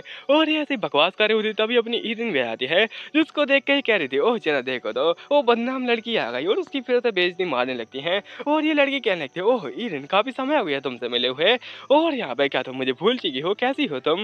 इस बार ईरिन कहने लगती है ओह काफ़ी ज़्यादा सुंदर लड़की है और मुझे तो लगता है कि अपनी ईरिन लेस्बियन है। और अभी यहाँ पे आराम से उसको देख रही होती है और कहने लगती है हाँ क्या हुआ है? और ये कहने लगती है क्या तुम मुझे भूल चुकी हो इतनी जल्दी? हमें ज़्यादा समय भी नहीं हुआ है और मेरा नाम सेलिन है। और अपनी एमसी को याद आता है कि सेलिन ये तो वही लड़की है जिसने कि ये कपड़ा दिया था मेरी कज़न को, इसका मतलब है कि ये यहाँ पे सब कुछ पीछे से प्लान कर रही है और यही वो मास्टर है जिसने कि ये वहाँ पे प्लान बनाया था। और ये कहने लगते हो ऐसा लगता है कि तुम्हारी मेमोरी काफ़ी ज़्यादा वीक है लेकिन तुम मेरी ऐसी किसी लड़की को कैसे भूल सकती हो? ईरिन से कहने लगते हैं वेल कोई बात नहीं तुम आराम से आओ बैठो। और सच में यहाँ पे एक और लड़की उसकी बेइज्जती मारने लगती है, कहने लगती है क्या तुम्हें लगता है कि तुम जैसी कोई लड़की यहाँ पे कुछ बकवास कर भी पाएगी उसके सामने? वो सेलिन है और कम ऑन तुम यहाँ पे क्या अपने आप को उससे कंपेयर कर रही हो जो कि तुम उसको भूल चुकी हो, तुम कितनी ज़्यादा घटी हो वगैरह वगैरह वगैरह। ईरिन कह लगती है ये लोग फिर से बकवास करने लग गए और तभी यहाँ पे अपनी आम से 6 कर देती है और इस 6 को देखकर एक लड़की आ जाती है और ये लड़की आके कहती है तुम्हारी हिम्मत कैसे 6 करने की और तुम यहाँ पे किसे 6 कर रही हो? वो सेलिन है जो एक कमाल की फैमिली से आती है, तुम क्या अपने आप को उसके लेवल का समझती हो जो कि तुम उसको इग्नोर मारने की कोशिश कर रही हो? तुम्हारी हिम्मत कैसे ये करने की उसके सामने? और ये सेलिन तुम्हें क्या लगता है तुम उसके बराबर हो? बिल्कुल भी नहीं। और पीछे से लड़कियां भी उसके बारे में बकवास करने लगती हैं और कहने लगती है तुम्हें क्या पता है वो क्राउन प्रिंस के साथ में मिल चुकी है वो फैमिली, वो इनको सपोर्ट किया था उसने और तुम्हें क्या लगता है तुम क्राउन प्रिंस की यहाँ पे बेइज्जती करोगी अब? और इन्हें कहने लगती है हाँ जरा देखो तो इस बारे में बात करो इस फैमिली के बारे में, तो क्या ये वही फैमिली नहीं है जो कि निरम के अंदर अपना काला धंधा चलाती थी और ब्लैक मार्केट इन्हीं के अंडर आता था, मतलब जो अपना निरम के अंदर का ब्लैक मार्केट है वो ना कि अपना यहाँ पे मेन वाला जो कि मेन टावर के अंदर आता है अभी। और हिरन कहती है अच्छा तो ये लोग यहाँ पे पीछे पीछे यहाँ पे अपने प्रेस के साथ में मिले हुए थे और निरम के साथ में भी यानी ये डबल गेम खेल रहे हैं। पहले ये काला कर्म करते हैं बिल्कुल अपने नेताओं की तरह, मतलब जो पहले तो यहाँ पे अपना काला धंधा चलाते हैं और जब उस काले धंधे के अंदर कुछ लोग पकड़े जाते हैं उसके बाद में कहते हैं कि देखो हमने इनको पकड़ा है, ये धोखेबाज हमारे पीठ पीछे यहाँ पे बात कर रहे थे वगैरह वगैरह। हिरन कहने लगती है ये वही घटिया लोग हैं और यहाँ पे अभी उसके सामने कहने लगती है अच्छा ऐसा बात है क्या, ऐसा बात है क्या? अब मुझे समझ में आ रहा है काफी ज्यादा स्मार्ट मूव था इस फैमिली का। इस तरह वो कहने लगते तुम क्या बातें कर दी आखिरकार, तुम्हारी हिम्मत कैसे हुई यहाँ पे बकवास करने की? और वो हमारे जो क्राउन प्रिंस है उनसे शादी करने वाली है, तुम्हें क्या लगता है? हिरन कहने लगती है क्या क्राउन प्रिंस से शादी ये? और यहाँ पे वो कहने लगते ओह माय गॉड क्या तुम्हें पता नहीं है क्या, तुम यहाँ पे अभी भी सपना देखती हो क्राउन प्रिंस से शादी करने का? हाँ मुझे याद आया तुम उनकी प्यार में गिर चुकी थी ना, तुम गिरी हुई लड़की, तुम्हें क्या लगता है तुम्हें क्राउन प्रिंस पसंद करेंगे? वगैरह, वगैरह, वगैरह। हीरोइन कहने लगती है चलो हो गया यहाँ पर बहुत ज़्यादा बकवास चली है और तुम्हें शायद यहाँ पे पता नहीं है कि मैंने बहुत ज़्यादा बड़ी पनिशमेंट दी थी उस लड़की को, क्या तुम यहाँ पे भूल चुके हो? और यहाँ पे उसकी कज़न होती है वो लिखती है क्या क्या तुम किस बारे में बातें कर रही हो वो? और तभी अपनी हीरोइन कहने लगती है अब समय आ चुका है तुम्हें यहाँ पे अच्छी सी खातिरदारी करने का तुम्हारी, और अब बाय बाय। और हम सभी को यहाँ पे कूटना स्टार्ट कर देती है और कुछ समय बाद में इन सभी की कुटाई हो चुकी होती है। सच में हीरोइन ने कूटा है इन लोगों को, क्योंकि छोटे तो मेरे को साफ साफ दिख रही हैं, भले भले ही तुमको नहीं दिख रही हो, कोई फर्क नहीं पड़ता है। हीरोइन आराम से जा रही होती हाथ साफ करके और कहने लगती है मजा ही आ गया, बहुत समय बाद मेरे हाथ यहाँ पे अच्छे से मालिश हुई है मेरे हाथों को इनको कूट कूट कर। और वैसे मैं बहुत ज़्यादा समय से चल रही हूँ, मेरे पैर फिर से दुखने लगे, मुझे यहाँ पे जल्दी से वो काम कर लेना चाहिए। और आराम से हीरोइन चल रही होती है, उसके पीछे से कोई इंसान आ रहा होता है, तुम देख ही सकते हो। और हीरोइन का तभी यहाँ पे चिक पर कोई टच करता है, हीरोइन कहने लगता है आखिर कौन है, और ये होता है अपना प्यारा सा सेल। और वो कहने लगता है हेलो क्या कर रही हो तुम यहाँ पर? हीरोइन कहने लगती है तुम्हारी हिम्मत कैसे मेरे चिक पर टच करने की, बिल्कुल भी दोबारा से हिम्मत मत करना इस बारे में। इस बार सेल कहना अच्छा ठीक है तुम कुछ ज़्यादा ही यहाँ पे कूल हो रही हो और मैं माफ़ी चाहता हूँ। हीरोइन पूछती है आखिर तुम यहाँ पे क्या कर रहे हो, तुम्हें यहाँ पे क्या काम आ चुका है? और सेल कुछ निकालते हुए कहता है कि मैं दरअसल ये वापस करने के लिए आया था, और ये कुछ रोप से बने हुए बैंगल्स होते हैं। हीरोइन कहने लगती है आखिर तुम इस प्रकार के यहाँ पे ब्रेसलेट वगैरह होते हैं उनको वापस करने के लिए इस जगह पर क्यों आए हो? ये तो यहाँ पे लड़कियों के रहने की जगह है। इस पर वो कहता है तुम तो जानती हो मैं बहुत ज़्यादा पॉपुलर हूँ लड़कियों के बीच में, तो बहुत ज़्यादा ही, तो इसलिए पिछले साल ही मेरे को ये आ चुके थे इस साल की पार्टी में ज्वाइन करने के लिए। और सच में पूरा मैजिक टावर इन लेटर से भर चुका था, क्योंकि लड़कियाँ बहुत ज़्यादा पसंद करती हैं। पता नहीं यहाँ पे क्या ही गांजा फूका है राइटर ने, मतलब तुम खुद ही सोचो यहाँ पे कितनी नोबल फैमिलीज हो सकती हैं एक एम्पायर के अंदर, ज़्यादा कुछ होंगी नहीं, और खासकर जो बड़ी फैमिली होंगी वही इसको लेटर भेजेंगी, छोटी मोटी फैमिली तो हिम्मत भी नहीं करेंगी। तो इसका मतलब ये है कि ये राइटर ने गांजा फूक के लिखा हुआ है। और जैसे कि हमें बताया गया था टॉप 10 नोबल फैमिलीज है बस, और सारी फैमिलीज के अंदर लड़कियां हो, ये तो इंपॉर्टेंट है ही नहीं। हीरोइन क्या लिखते हो सच में ये तो काफी ज्यादा काइंड और अडोरेबल है। तभी कोई चिल्ला कर रहा लेडी एयर लेडी एयर, और हीरोइन क्या लिखते हो माय गॉड अरे कौन आ रहा है, अरे बाप रे, और ये कौन है, रुको जरा ये तो रेबल है, रेबल डेविल का छोटा भाई। हीरोइन क्या लगती है ये यहाँ पे क्या कर रहा है, मुझे यहाँ पे जल्दी से यहाँ पे सेल को गायब करना पड़ेगा, वरना फिर वो यहाँ पे कुछ गलत समझ लेगा और सेल को वो झाड़ियों में फेंक देती है और कहती है चुपचाप से छुप के रहो। बेचारा सेल उसकी किस्मत खराब, वो झाड़ियों में गायब हो जाता है और झाड़ियों के आसपास से निकलता है अपना रेबल। और रेबल आदमी कहता है ओ लेडी आप कैसी हैं, और मैंने यहाँ पे किसी आदमी की आवाज़ सुनी, क्या हुआ है यहाँ पर? हीरोइन कह लेती क्या आदमी की आवाज़, आकर आपको कोई गलत फहमी हुई है क्या? और यहाँ पे कोई आदमी कैसा होगा, यहाँ पर तो फालतू लोग बैठे होते हैं, और ये बेचारा झाड़ियों में सद में बैठा होता है। बेचारे को बहुत ज़्यादा ही बुरा वाला इग्नोर मार दिया गया, और यहाँ पे झाड़ियों के अंदर ये कुछ कर नहीं रहा होता है बस, और फालतू में बैठा होता है चुपचाप से। और रेबल कहता है अच्छा वैसे मैं आपके लिए कुछ रिक्वेस्ट वगैरह लेके आया था, और ये कहता है दरअसल जो मेरे टीचर है यानी और हम इसका टीचर भी है और साथ ही साथ इसका पार्टनर भी है। और ये क्या होता है वैसे मैं यहाँ पे आपसे कुछ रिक्वेस्ट करने के लिए आया हूँ, और वो रिक्वेस्ट मैं सीधा सीधा पूछ लेता हूँ, वो है कि दरअसल क्या आप मेरे साथ में डांस करना चाहेंगी? हीरोइन पूरी सो की क्या डांस, और यहाँ पे गुस्से में इसकी जल जाती है, इतनी ज़्यादा जलती है कि झाड़ियों के अंदर आग निकल जाती है। और ये कहने लगता है अरे कुछ आवाज़ आई क्या इधर पीछे से, यहाँ पे कुछ था क्या? हीरोइन के लिए अरे कुछ नहीं। और वो कहने लगता है वैसे दरअसल मैं इसलिए यहाँ पे ये सब कर रहा हूँ क्योंकि ये यहाँ पे सोशल एक्टिविटीज़ के अंदर आता है, तो और ने बोला है कि मैं ये सब कर लूँ, लेकिन मैं आपको ही जानता हूँ किसी और लेडी को जानता नहीं हूँ। और यहाँ पे हीरोइन कहने लगती है भगवान जी क्या चल रहा है, और वापस से फिर से आवाज़ आती है भयंकर सी। इस पर यहाँ पे कहता है कुछ ज़्यादा ही आवाज़ नहीं आ रही है, क्यों यहाँ पे कुछ है? हीरोइन कहने लगती है भगवान मेरे को संभालना पड़ेगा ये मैटर को, और उसको यहाँ पे भगाने लगती है और कहने लगती है अच्छा ठीक है मैं आऊँगी, जरूर आऊँगी मैं पार्टी के अंदर और तुम्हारे साथ में डांस करूँगी, ठीक है अभी के लिए चलते हैं। इस पर वो कहता है लेकिन वहाँ पे कुछ आवाज़ आ रही है क्या, मुझे चेक करना चाहिए। हीरोइन कहने लगता है अरे यहाँ पे कौन ही आदमी रहेगा, तुम्हें क्या लगता है यहाँ पे गर्ल्स के रूम के आसपास कौन ही आदमी रहेगा, उसकी हिम्मत कैसे होगी, तुम निकल जाओ यहाँ से वरना फिर मैं डांस नहीं करूँगी। जिस पर वो कहता है अच्छा ठीक है मैं चलता हूँ। हीरोइन ने उसको भगा दिया, उसके बाद में सेल से कहती है सेल और यहाँ पे क्या तुम यहाँ पे आवाज़ करना बंद करोगे? इस पर सेल कहता है वेल वो और आप बहुत ज़्यादा मीन है मास्टर, आप बहुत ज़्यादा मतलबी हो चुकी हैं। हीरोइन कहते क्या, तभी वो उसको झाड़ियों के अंदर खींच लेता है और उसके बाद में कुछ नहीं होता है, बस हीरोइन उसके ऊपर और सेल इसके नीचे। हीरोइन कहने लगता है आखिर तुम ये क्या कर रहे हो? इस पर सेल कहता है मैं बस वही कर रहा हूँ जो कि मेरे को करना चाहिए था पहले ही, मैंने आपको यहाँ पे डांस के लिए नहीं पूछा क्योंकि मुझे लगा था कि आप यहाँ पे नाराज हो जाएंगी, लेकिन वो इंसान आपसे डांस के लिए पूछ गया और आपने ऐसे आखिरी कर दिया, जो तो बहुत ज़्यादा गलत बात है ना। और अभी अपनी हीरोइन को कमर से पकड़े हुए होता है। इस पर यहाँ पे अपना सेल कहता है मैं बहुत ज़्यादा गुस्सा हूँ इस बात से, मैं उसको छोड़ूँगा नहीं और ये तो बहुत ज़्यादा गलत चल रहा है, मैं आपसे भी गुस्सा हूँ। इस पर हिरन कहने लगती है, हाँ, ठीक है, जो भी तुम्हें गुस्सा करना है, जो करते रहो तुम्हें जो करना है, मैं तो चली यहाँ से, वैसे भी ये फालतू का नाटक चल रहा है। इस पर वो कहता है, मुझे उम्मीद नहीं थी कि जो मेरी मास्टर हैं, वो यहाँ पर प्यार का एक झूठा खेल खेलेंगी, मुझे बिल्कुल भी इस पर भरोसा नहीं हो रहा है। हिरन कहने लगते हैं, अच्छा ठीक है, खैर ये बस ऐसा ही है, फालतू के जो सोशल लोग होते हैं, करते रहते हैं। इस बार अपना सेल कहता है, क्या आप मेरे साथ में भी डांस करेंगी? और अगर आपको हेल्प चाहिए तो बस मेरे पास में आ जाइएगा, मतलब उस पार्टी के अंदर, तो मैं आपकी हेल्प कर दूँगा। अगर आपको कोई भी प्रॉब्लम होती है तो बस मेरे को याद कीजिएगा। हिरन अभी झाड़ियों से निकलती है और अपने आप को झड़ा रही होती है क्योंकि उसके ऊपर पत्तियाँ लग चुकी होती हैं। हिरन कहती है, भगवान अगर किसी ने मुझे ऐसा देख लिया तो वो सोचेगा कि मैं झाड़ियों के अंदर कांड करके आई हूँ अभी, और मेरे साथ में क्या होगा फिर इसके बाद में। तभी कोई यहाँ पे कहता है, ओह हेलो, ये तो हिरन है, तुम यहाँ पे क्या कर रही हो? और मैं बस जा ही रही थी रास्ते से, और ये होती है थ्रीज, और ये कहने लगती है, वैसे काफ़ी ज़्यादा समय हो चुका है तुमसे मिले हुए, क्यों ना चाय पीते हैं। और कुछ समय बाद जी आराम से चाय पी रहे होते हैं, और यहाँ पे अपनी हिरन बोली हुई थी, हाँ ये तो सच में कमाल का है ना चाय वाय। और वो कह रही थी, वैसे तुम्हारे चेहरे के साथ में क्या गलत है, अगर ये पत्तियाँ वगैरह कहाँ से आ गई? हिरन कह लगती बल वो, और वो कहने लगती है, अच्छा तुम्हारे यहाँ पे कोई पार्टनर वगैरह मिला या तुमने अभी तक वो बैंगल्स वगैरह नहीं भेजे रोप वगैरह के? इस पर हिरन कह लगती बल वो अभी तक तो, और ये कहने लगती क्या तुमने सच में नहीं भेजे? तुम नालायक लड़की, क्या अपना नाम बदनाम करके रहोगी? क्या तुम्हें कोई पार्टनर नहीं मिला? हिरन कह लगती है, भगवान इसने तो मेरे दिल पर बात कर डाला सीधा, और हिरन का दिल छल्ली छल्ली हो जाता है। और यहाँ पे ये पीछे से रेवल बोल जाता है, हाँ मैं बनूंगा। और यहाँ पे ये बोलती है कि चलो ठीक है, मैं तुम्हें ये दे देती हूँ और तुम्हें ये भेजना चाहिए, और उसको कुछ बढ़िया से दे देती है और कहती है कि ये मेरी ग्रैंड डॉटर के लिए था, लेकिन मैं यूँ तो दे रही हूँ, तो इसका यूज़ करो बढ़िया से, और जो भी तुम्हें पार्टनर मिले उसको ये दे देना, और बढ़िया से एक अच्छा सा पार्टनर ढूंढ लेना डांस करने के लिए। और हाँ यहाँ पे जल्दी ढूंढ लेना, मेरे पास ज़्यादा समय नहीं है। और हिरन क्या लगता है, अच्छा ठीक है, मैं इस बारे में देखूंगी। और वैसे क्या आप यहाँ मेरे लिए कुछ फेवर कर सकती हैं? और आप तो जानते ही यहाँ पे जो मेरी जगह है वो थोड़ी नॉइज़ी वगैरह है, मैं कुछ यहाँ पे प्रिपरेशन करनी है, एक यहाँ पे एक फेस्टिवल के लिए, और कुछ यहाँ पे उस इवेंट के लिए मेरे को प्रिपरेशन करनी है, तो इसलिए मेरे को शांत जगह चाहिए। और यहाँ पे वो कुछ जल्दी इवेंट होने वाले हैं, तो इसलिए आप प्लीज़ इसका कुछ इंतजाम कीजिए ना। जिस पर वो कहती है, अच्छा ठीक है, मैं इस बारे में देखती हूँ। और अपनी हिरन कहने लगती है, थैंक यू आपका बहुत ही ज़्यादा बढ़िया। और तभी एक मेट से कहते हैं कि हाँ तुम मेरी बात सुनो और यहाँ पे इसका ऑर्डर फॉलो करना, और इसको जो चाहिए वो दे देना। जिस पर ये कहती है, हाँ ठीक है, मेरा नाम इलिस है और मैं आपके ऑर्डर फॉलो करने के लिए तैयार हूँ, जब आप चाहें तब ऑर्डर दीजिए।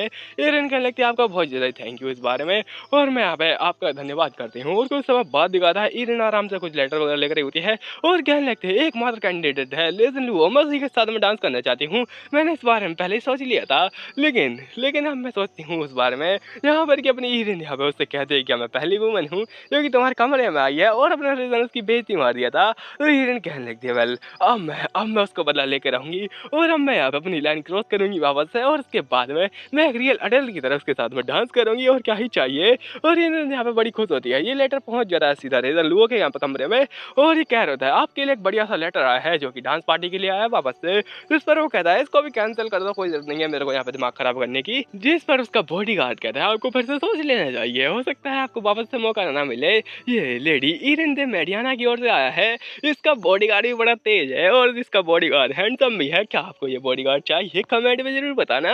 और ये आराम से उस लेटर को खोलता है, इसके अंदर बकवास लिखी होती है जो कि जानना इंपॉर्टेंट है नहीं, बस ये डांस के लिए इनवाइट करती है इसको, और कहने लगता है, ओ सच में क्या मुझे इनविटेशन रिजेक्ट कर देना चाहिए? लेकिन ये काफी ज्यादा इंटरेस्टिंग रहेगा, चलो देखेंगे। और जल्दी मेरे लिए पेंट लेके आओ, आज तो मैं पोत के रख दूंगा सब। और ये कहता है, क्या पोतने वाले हैं आप, क्या बनाने वाले हैं? इस पर वो कहता है, मैं बस कुछ बढ़िया सा बनाऊंगा, और ये उसके ऊपर कुछ ऐसा बना देता है। हिरन कहने लगती है, मैंने बस ये सिंपल से बना के भेजा था, और सच में क्या उसने एक्सेप्ट कर लिया? कमाल की बात है, तो मैं तो बड़ी खुश हूँ, और यहाँ पे मेरे को मजा आने वाला है अब। और अपनी एमसी बड़ी खुश होती है क्योंकि उसको इतना ज्यादा बढ़िया इंसान मिल चुका है डांस करने के लिए। हिरन कहने लगती है, चलो अब मजा आएगा। और कुछ समय बाद दिखाता है, एक बढ़िया सा इवेंट हो रहा होता है, ये आर्चरी इवेंट है। हिरन कहने लगती है, ये सब बकवास चालू है यहाँ पे, लॉजिक लेस चीजें हैं, और लड़कियां बातें कर रही होती है। ओ माय गॉड, वो इंसान कितना ज्यादा हैंडसम है, अरे वो इंसान तो कुछ ज्यादा यहाँ पे हैंडसम है, उसके मसल तो देखो, उसका चेहरा तो देखा, अरे उसका वो तो देखो, और इसका ये तो देखो, वगैरह वगैरह। हिरन कहने लगते हैं, हाँ ये इन लोगों की बकवास। और सच में मेरे को घसीटा गया है इस घटिया लॉजिक लेस चीज के अंदर, उस प्रेस्टेज के द्वारा। मैं नहीं आना चाहती थी, मेरे साथ अन्याय हुआ है। और ये क्या है? तो ये एक इवेंट है जिसके अंदर एक घोड़ा होगा, उसके ऊपर एक गधा बैठा होगा, उसके साथ में एक गधी, जो कि यहाँ पे शूटिंग करेंगे, वो भी एक यहाँ पे शॉर्ट गन से। तो ये शॉर्ट गन से पता नहीं कहाँ का दूर का बंदा मारेंगे। हिरन कहती है, ये काफी ज्यादा बढ़िया है, ऐसा लगता है कि वो हमको धक्का दे रहे हैं ताकि हम लोग शादी कर लें, और काफी ज्यादा बढ़िया है ना। लड़की उसको पकड़ के बैठी रहेगी, तभी कोई आता है और कहने लगता है, मिस क्या आप फ्री हैं, क्या आप मेरे साथ में डांस करने चाहेंगी? तभी पीछे से आता है, कहने लगता है, "एक लाइन मत कट करो, मैं आऊँगा पहले।" फिर इनसे दोनों के दोनों पूछ रहे होते हैं, "क्या आप यहाँ पे मेरे साथ में डांस करना चाहेंगी? और क्या आप कोई और इवेंट यहाँ पे करना चाहेंगी? अगर आप यहाँ पे किसी और इवेंट के अंदर इंटरेस्ट है, तो क्यों ना हम लोग साथ में चलें?" ईरन कहने लगती है, "आखिर ये सब क्या है?" तभी पीछे से कुछ लड़कियाँ बकवास करने लगती हैं, इनकी बकवास ज़्यादा इंपॉर्टेंट है नहीं। ईरन कहने लगती है, "यार ये फालतू लोग ये फिर से यहाँ पे बकवास करने लग गए, इनकी तो भैंस की टांग।" और उसके बाद में इन दोनों को देख रही होती है और हीरेन ऐसे ही सैड होती है। तभी उसके सामने ये इंसान आता है और कहता है, "हीरेन दे मेडियाना उठो और मेरे साथ चलो।"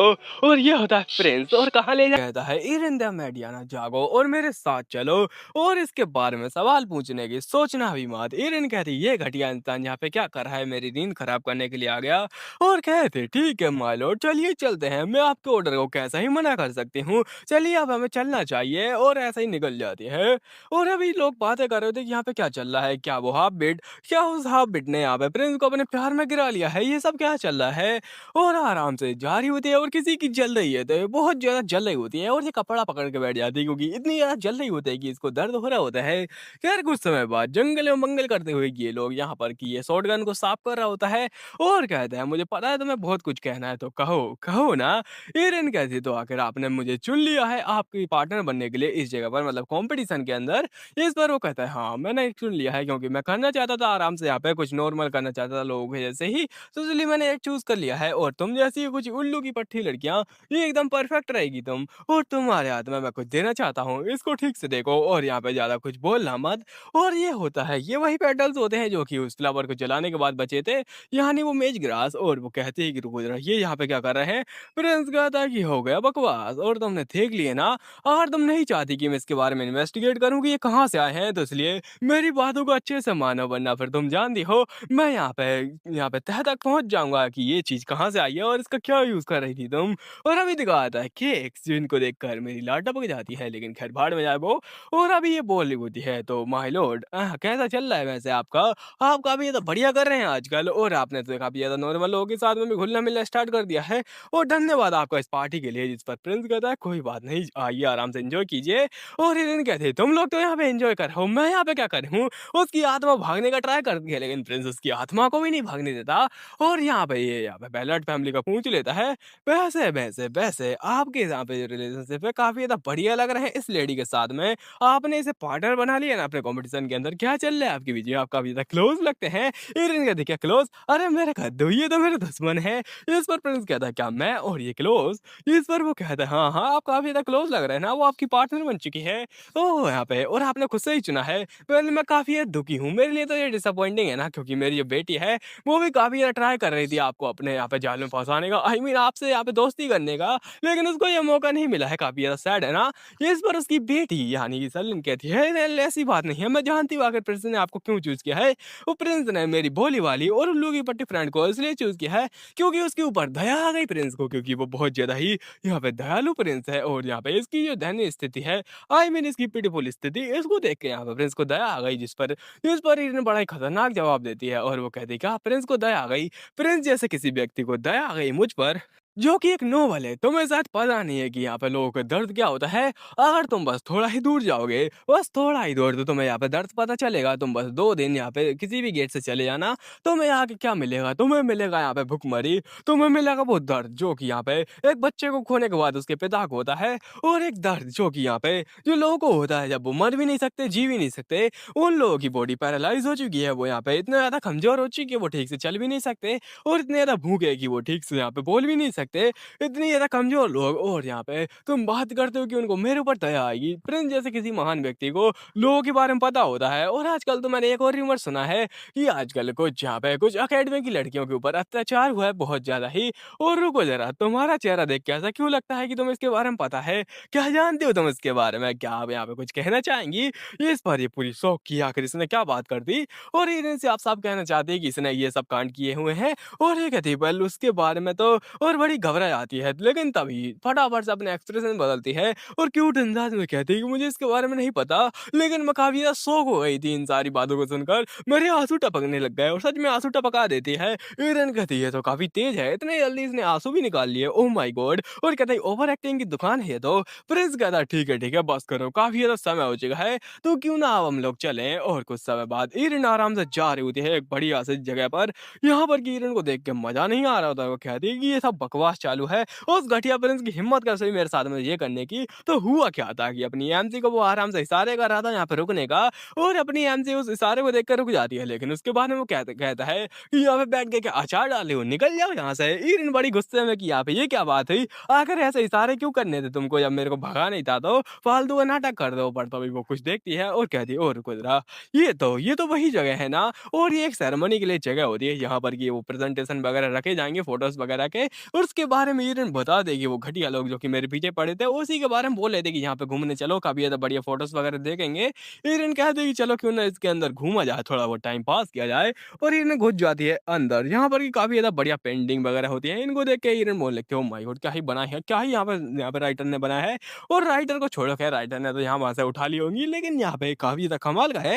ईरिन तभी कुछ देख के शॉक हो जाती है और कहने लगती है, अरे नहीं, ये क्या है। और वहां पर एक लड़की होती है जिसके लाल बाल और कहता है भयंकर, और आगे बढ़ रहे हुए थे बिना किसी डर के। ये कौन ही हो सकती है, ये है इरगुआना। और इसको देख के ईरिन कहती है, ये तो बिल्कुल मुझे रिप्रेजेंट करती है, और आखिर ये सब क्या है।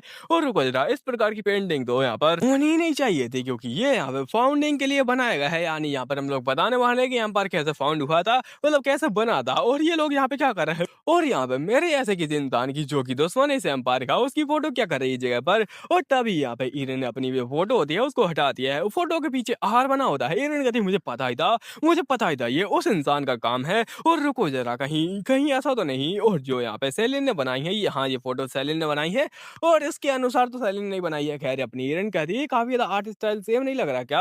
और वो उसको भी पीछे हटा के देखती है, यहाँ पर क्या आर बना होता है। ईरिन कहने लगता है, अच्छा तो उन्होंने यहाँ पे एक लोकल इंसान को ये सब काम दे दिया। और वो लोकल इंसान कोई छोटा मोटा इंसान नहीं है, बल्कि एक नंबर का कमीना इंसान है। और इन सारी पेंटिंग्स के ऊपर यहाँ पे काला जादू कर रखा है। ये सारा का सारा चाइना का माल है।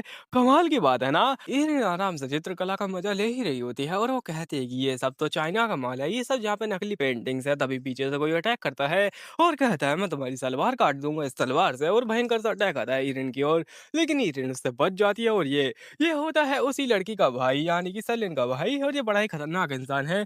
ईरिन कहती है, भगवान ये क्या कर रहे हो तुम, और ये तो कानून अपराध है, और तुम मेरे ऊपर अटैक क्यों कर रहे हो, ये तो देशद्रोह है। तो जिस पर वो कहता है, अपना मुंह बंद करो चुपचाप से, और अब तुम बस मरो इस जगह पर, यहाँ पर कोई और है ही नहीं, तो किसको पता चलेगा किसने किसको मारा। ईरिन अपना यहाँ पे बचाव करते हुए कहते हैं कि हे भगवान, मुझे यहाँ जल्दी भागना पड़ेगा, वरना फिर ये मेरी सलवार काट डालेगा इसकी तलवार से। और ईरिन यहाँ पे लपक झपक के भागने की तैयारी में होती है, लेकिन लेकिन उससे पहले ही ईरिन का यहाँ पे पोपट हो जाता है, क्योंकि जैसे वो गेट खोल के आगे जाती है, उसका पोपट होते हुए उसके सामने होता है एक बड़ा सा समुंदर। आई मीन यहाँ पे छोटी सी वो नदी होती है जो कि आसपास के चल के रहती है।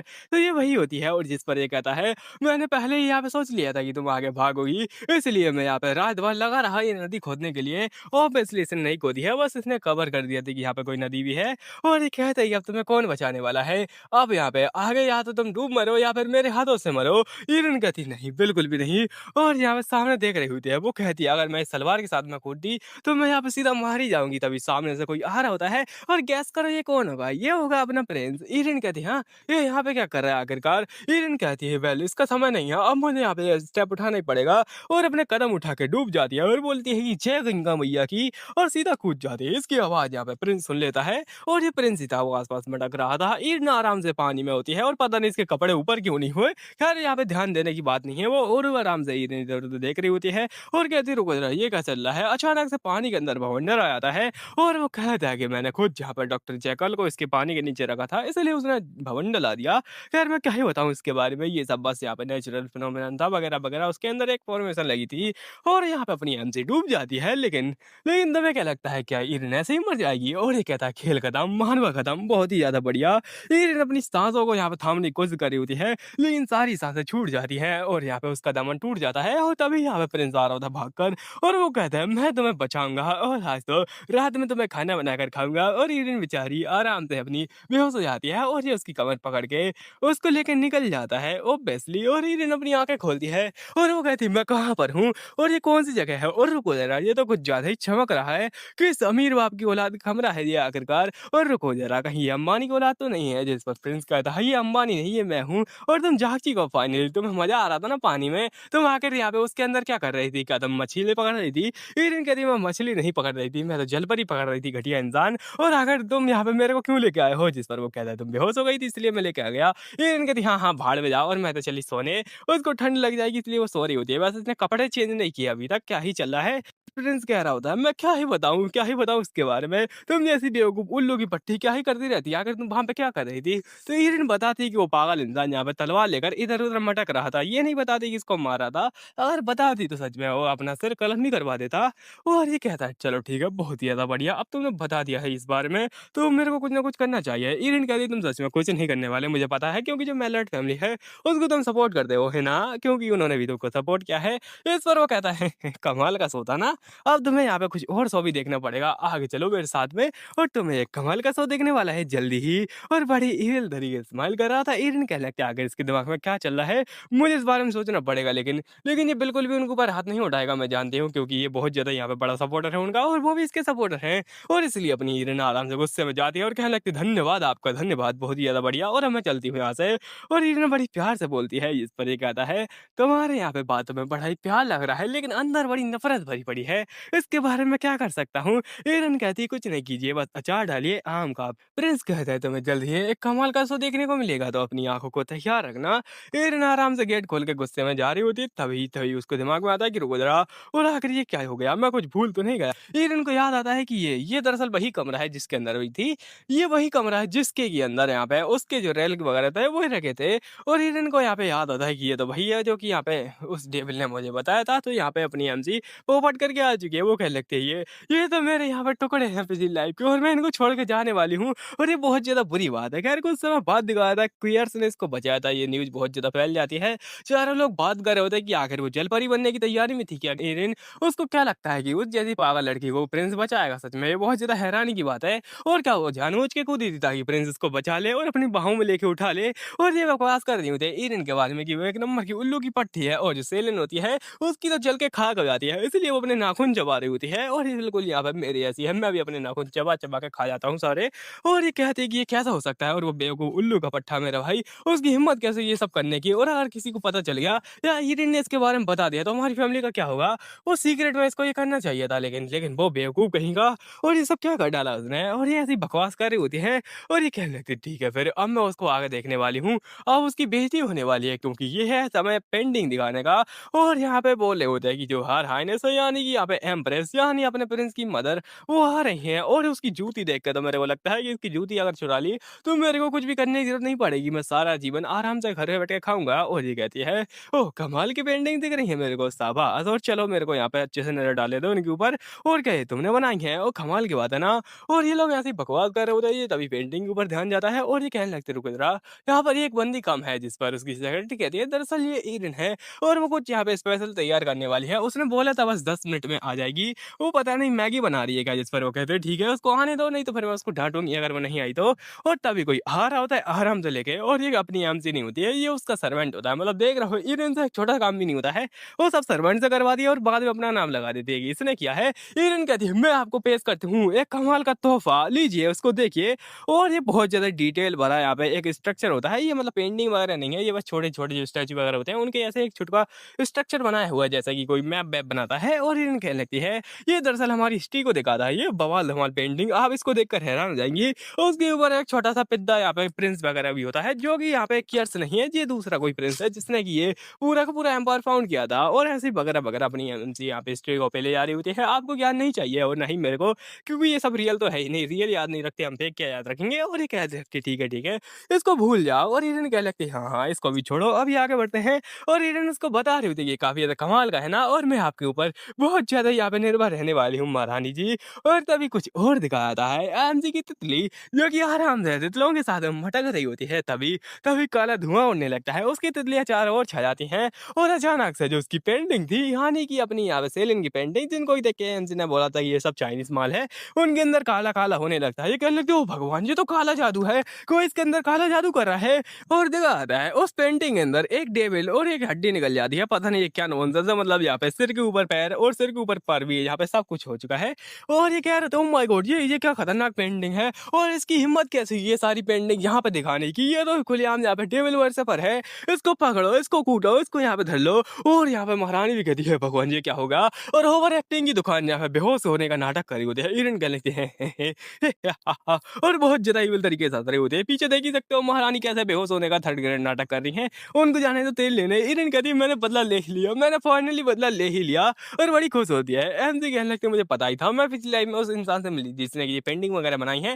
वो एक नंबर का कमीना कुत्ता और गिरा हुआ इंसान था बिल्कुल मेरी तरह और हमेशा ही पेंटिंग के बीच में छुपाता था। और ये यहाँ पे कह रहा होता है पेंटर कि अब मैं तुम्हें यहाँ पे दिखाऊंगा असली कमीनापन क्या होता है।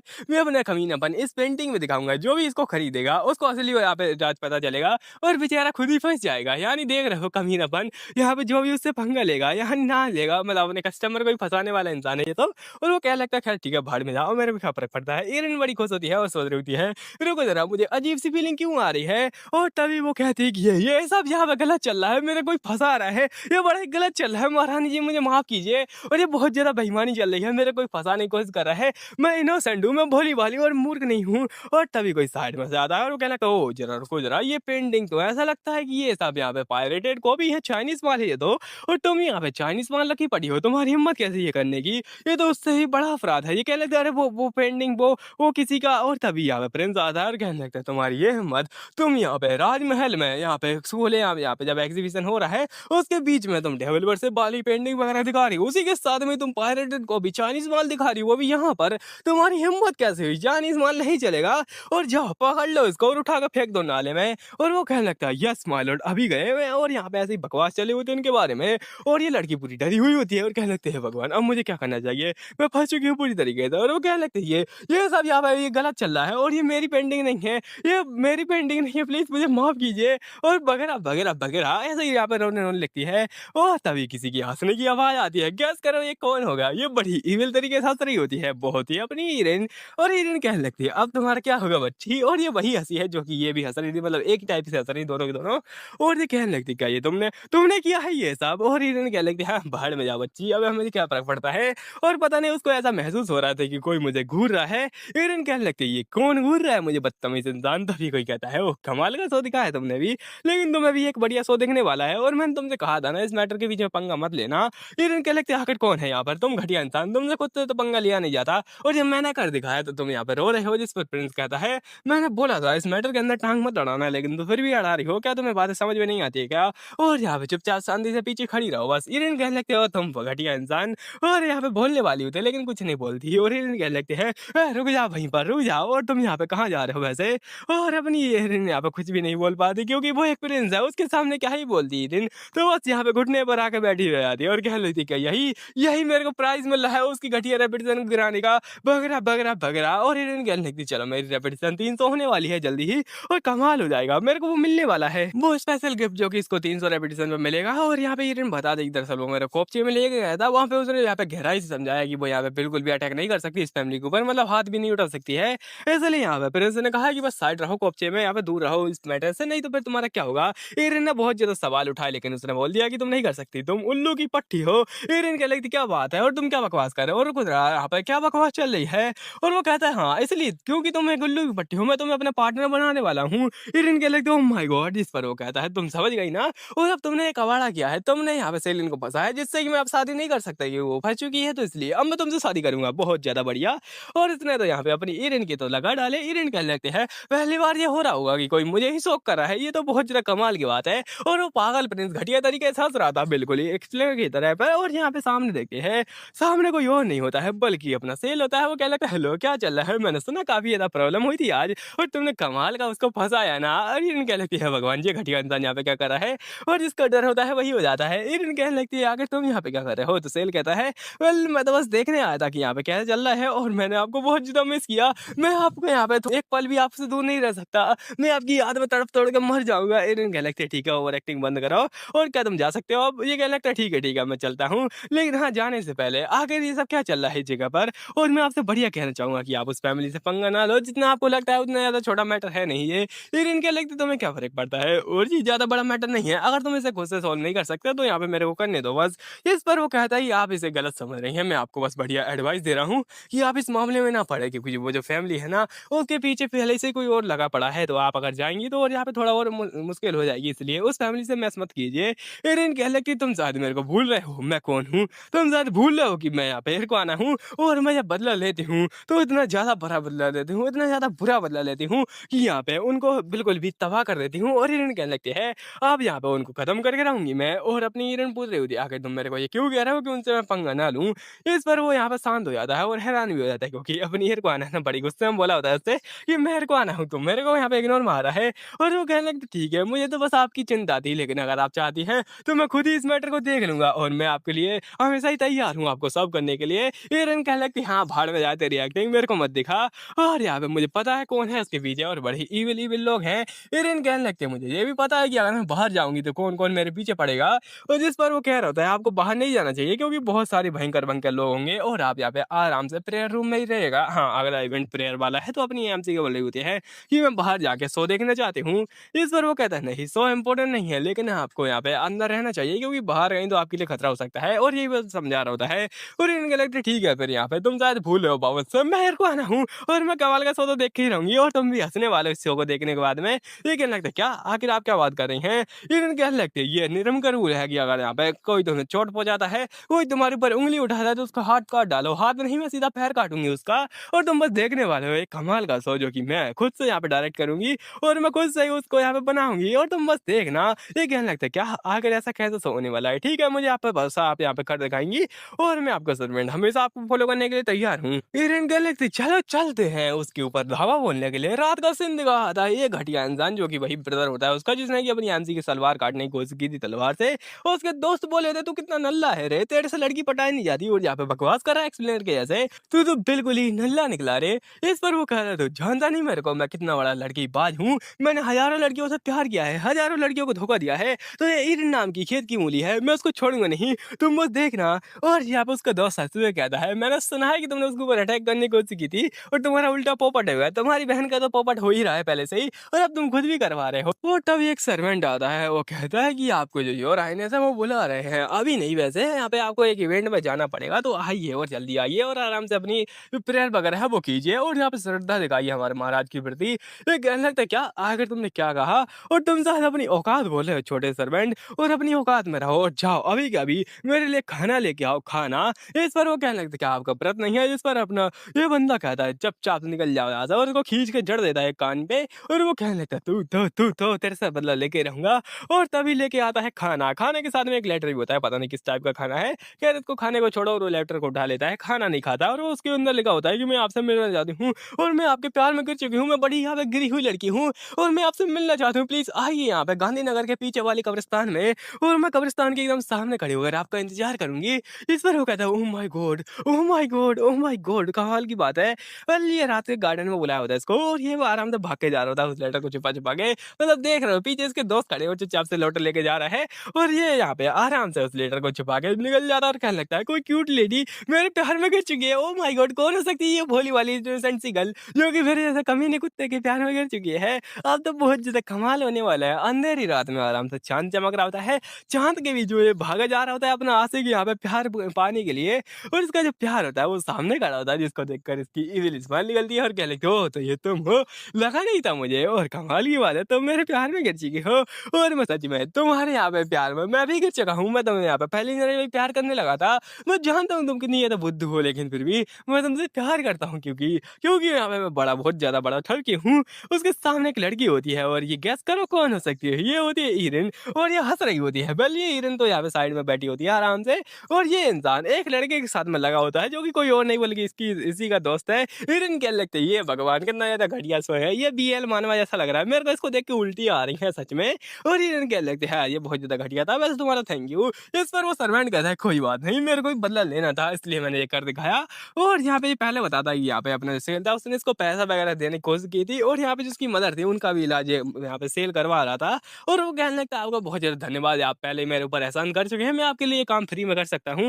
इस पर वो कहता है, कोई नहीं, यहाँ पे तुम्हें अपने कर्मों का फल तो मिलेगा, तो अच्छे से यहाँ पे रख लो। कुछ समय बाद ये यहाँ पे लेटर भेजते हैं, उसी के अंदर ये तितलियां वगैरह थी, जिनके के अंदर थोड़ा हेलुसिनेशन वगैरह मैजिक था, और उसी के साथ ही ये जो लेटर था उसके अंदर लिखा था कि मैं तुमसे मिलना चाहती हूँ, रात के अंधेरे में आ जाना गार्डन के बीच में। और ये गार्डन के बीच में दोनों के दोनों दोस्त गए, ये लेटर एक इसके पास में आया और एक और लेटर इसके दोस्त के पास में, और दोनों के दोनों उल्लू के फट्टे एक दूसरे को यहाँ पे ईरिन समझ के उसके प्यार में गिरे पड़े हैं और भागे भागे मिले आए उससे एक दूसरे से मिलने के लिए, और उनको पता भी नहीं चला कि ये यहाँ पे किसके साथ में गुलछर्रे उड़ा रहे हैं। हो सकता है इनके बीच में कांड हो जाए, उसके बाद में इनको पता चलेगा कि इसने ये क्या कांड कर डाला है।